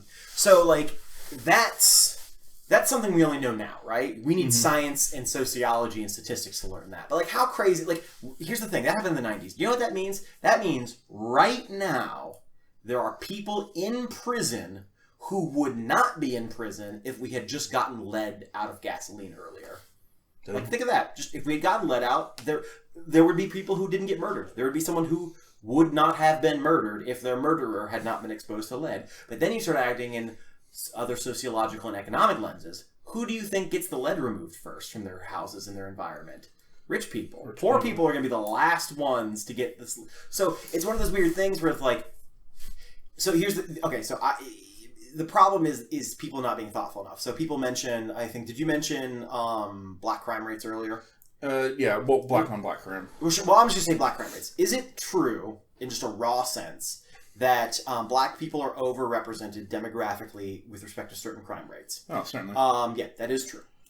Even accounting for over arrests and convictions, that does appear to be true. A insufficiently curious person will just stop there, and they'll be like, black people are bad. But if you are at all curious, you're going to sit back and say, what else is going on here? What's going on in the schools? What's going on with economic opportunity? And also, what the fuck is going on with lead in the fucking paint? The Flint, Michigan, right? All right. So much fucking lead, right? The problem is a lack of curiosity, and people, like, get the fact. I guess this is what I'm trying to say. People get the one fact that they like that confirms everything they want to believe, and they just hold on to it. They're like, more black crime, black on black crime. But they're incurious, right? They're just like, they're not going the step farther to ask why, what happened, what's going on here, what's going on under the hood, and what can we actually do to fix it? like, getting goddamn lead out of the goddamn water, right? Well, going back to the frustration of millennials in history, I think the great frustration, it's not necessarily that we know the world can be better and it isn't. I mean, that certainly is part of the frustration. That would be part of anyone's frustration, to learn the world can be much better and it isn't. It's the fact that it's a minority opinion that keeps the world chained to its out-of-date ideas. So, for instance, what's a good example? I want to say most voters are in favor of, I believe it's true, like nationwide, on average, most voters are in favor of abortion rights. But the nation's been set up in such a way that technically the majority idea isn't the one that wins. It's the majority of like voters in Congress and such. So Congress can intentionally misrepresent you and vote for laws that go against your interests because 200 some years ago we set up government to be that way. And it's so hard to move on from that out-of-date system. Case in point, Trump would not have won his presidency if it weren't for Electoral College. Most people did not vote for... In fact, a record number of people did not vote for Trump, and he still won. Meaning, like, the gap between Trump and Hillary was the greatest it's ever been, with the loser still winning. That's the thing. We have a country where that was put into place, and the powers that be have kept in place, and it's so hard to fight that. Most of us want to. Most of us... There's several things that most of us want, like universal health care, unions for like these big corporations, all sorts of stuff, and it doesn't happen because like the powers that be have been set up in such a way that change is super slow. Sure. And the people well, it goes back to the prisoner's dilemma, only this time, like, there's the poor prisoner and there's the rich prisoner. The rich, in order for us to have in order for us to get the A+ situation, the rich have to sacrifice some of their power. And that's just the last thing the rich want to do. Even though, curiously though, I've wondered this, right? Would they actually be less happy? Because it's an interesting question of like people like, oh, you're asking these people to like sacrifice that. Like, would Jeff Bezos objectively be less happy if his amount of wealth got cut down to a third of what it is? Would his day-to-day life be that much worse? For Jeff, but like, real quick, I did want to mention this. I'm just on the Wikipedia page for the lead crime hypothesis. A 2022 meta-analysis, which pulled 542 estimates from 24 studies and corrected for publication bias, found that the estimates indicated that the abatement of lead pollution may be responsible for a 7 to 28% of the fall in homicide in the United States. Potentially a 28% reduction in homicide just because we got rid of lead.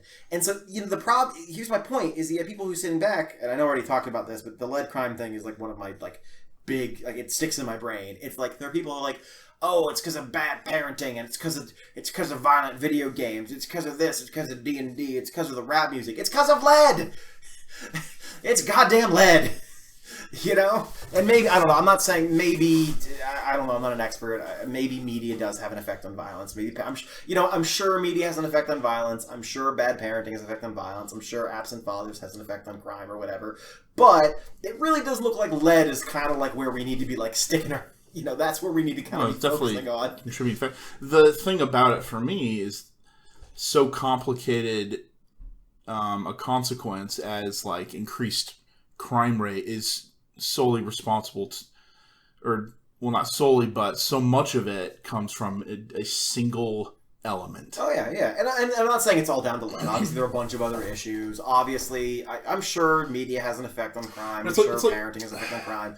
But it's like we're so wrapped up in these like how do you solve media? Like you can't how are we gonna you can't we have to do censorship boards. How do we solve? But we can get rid of the lead. We can get rid of lead. Let's do the easy solutions, right? Right. Oh snap! My apologies. I think we have to wrap up, my friend. I didn't realize how late it was. Well, let's do that then. All right, we're going over 2 hours. But anyway, this has been episode 7 of Renegade Exegesis. Once again, I am Theophilon. And I am Bertrand. Remember, folks, be good to yourselves and be good to each other. Have a good night.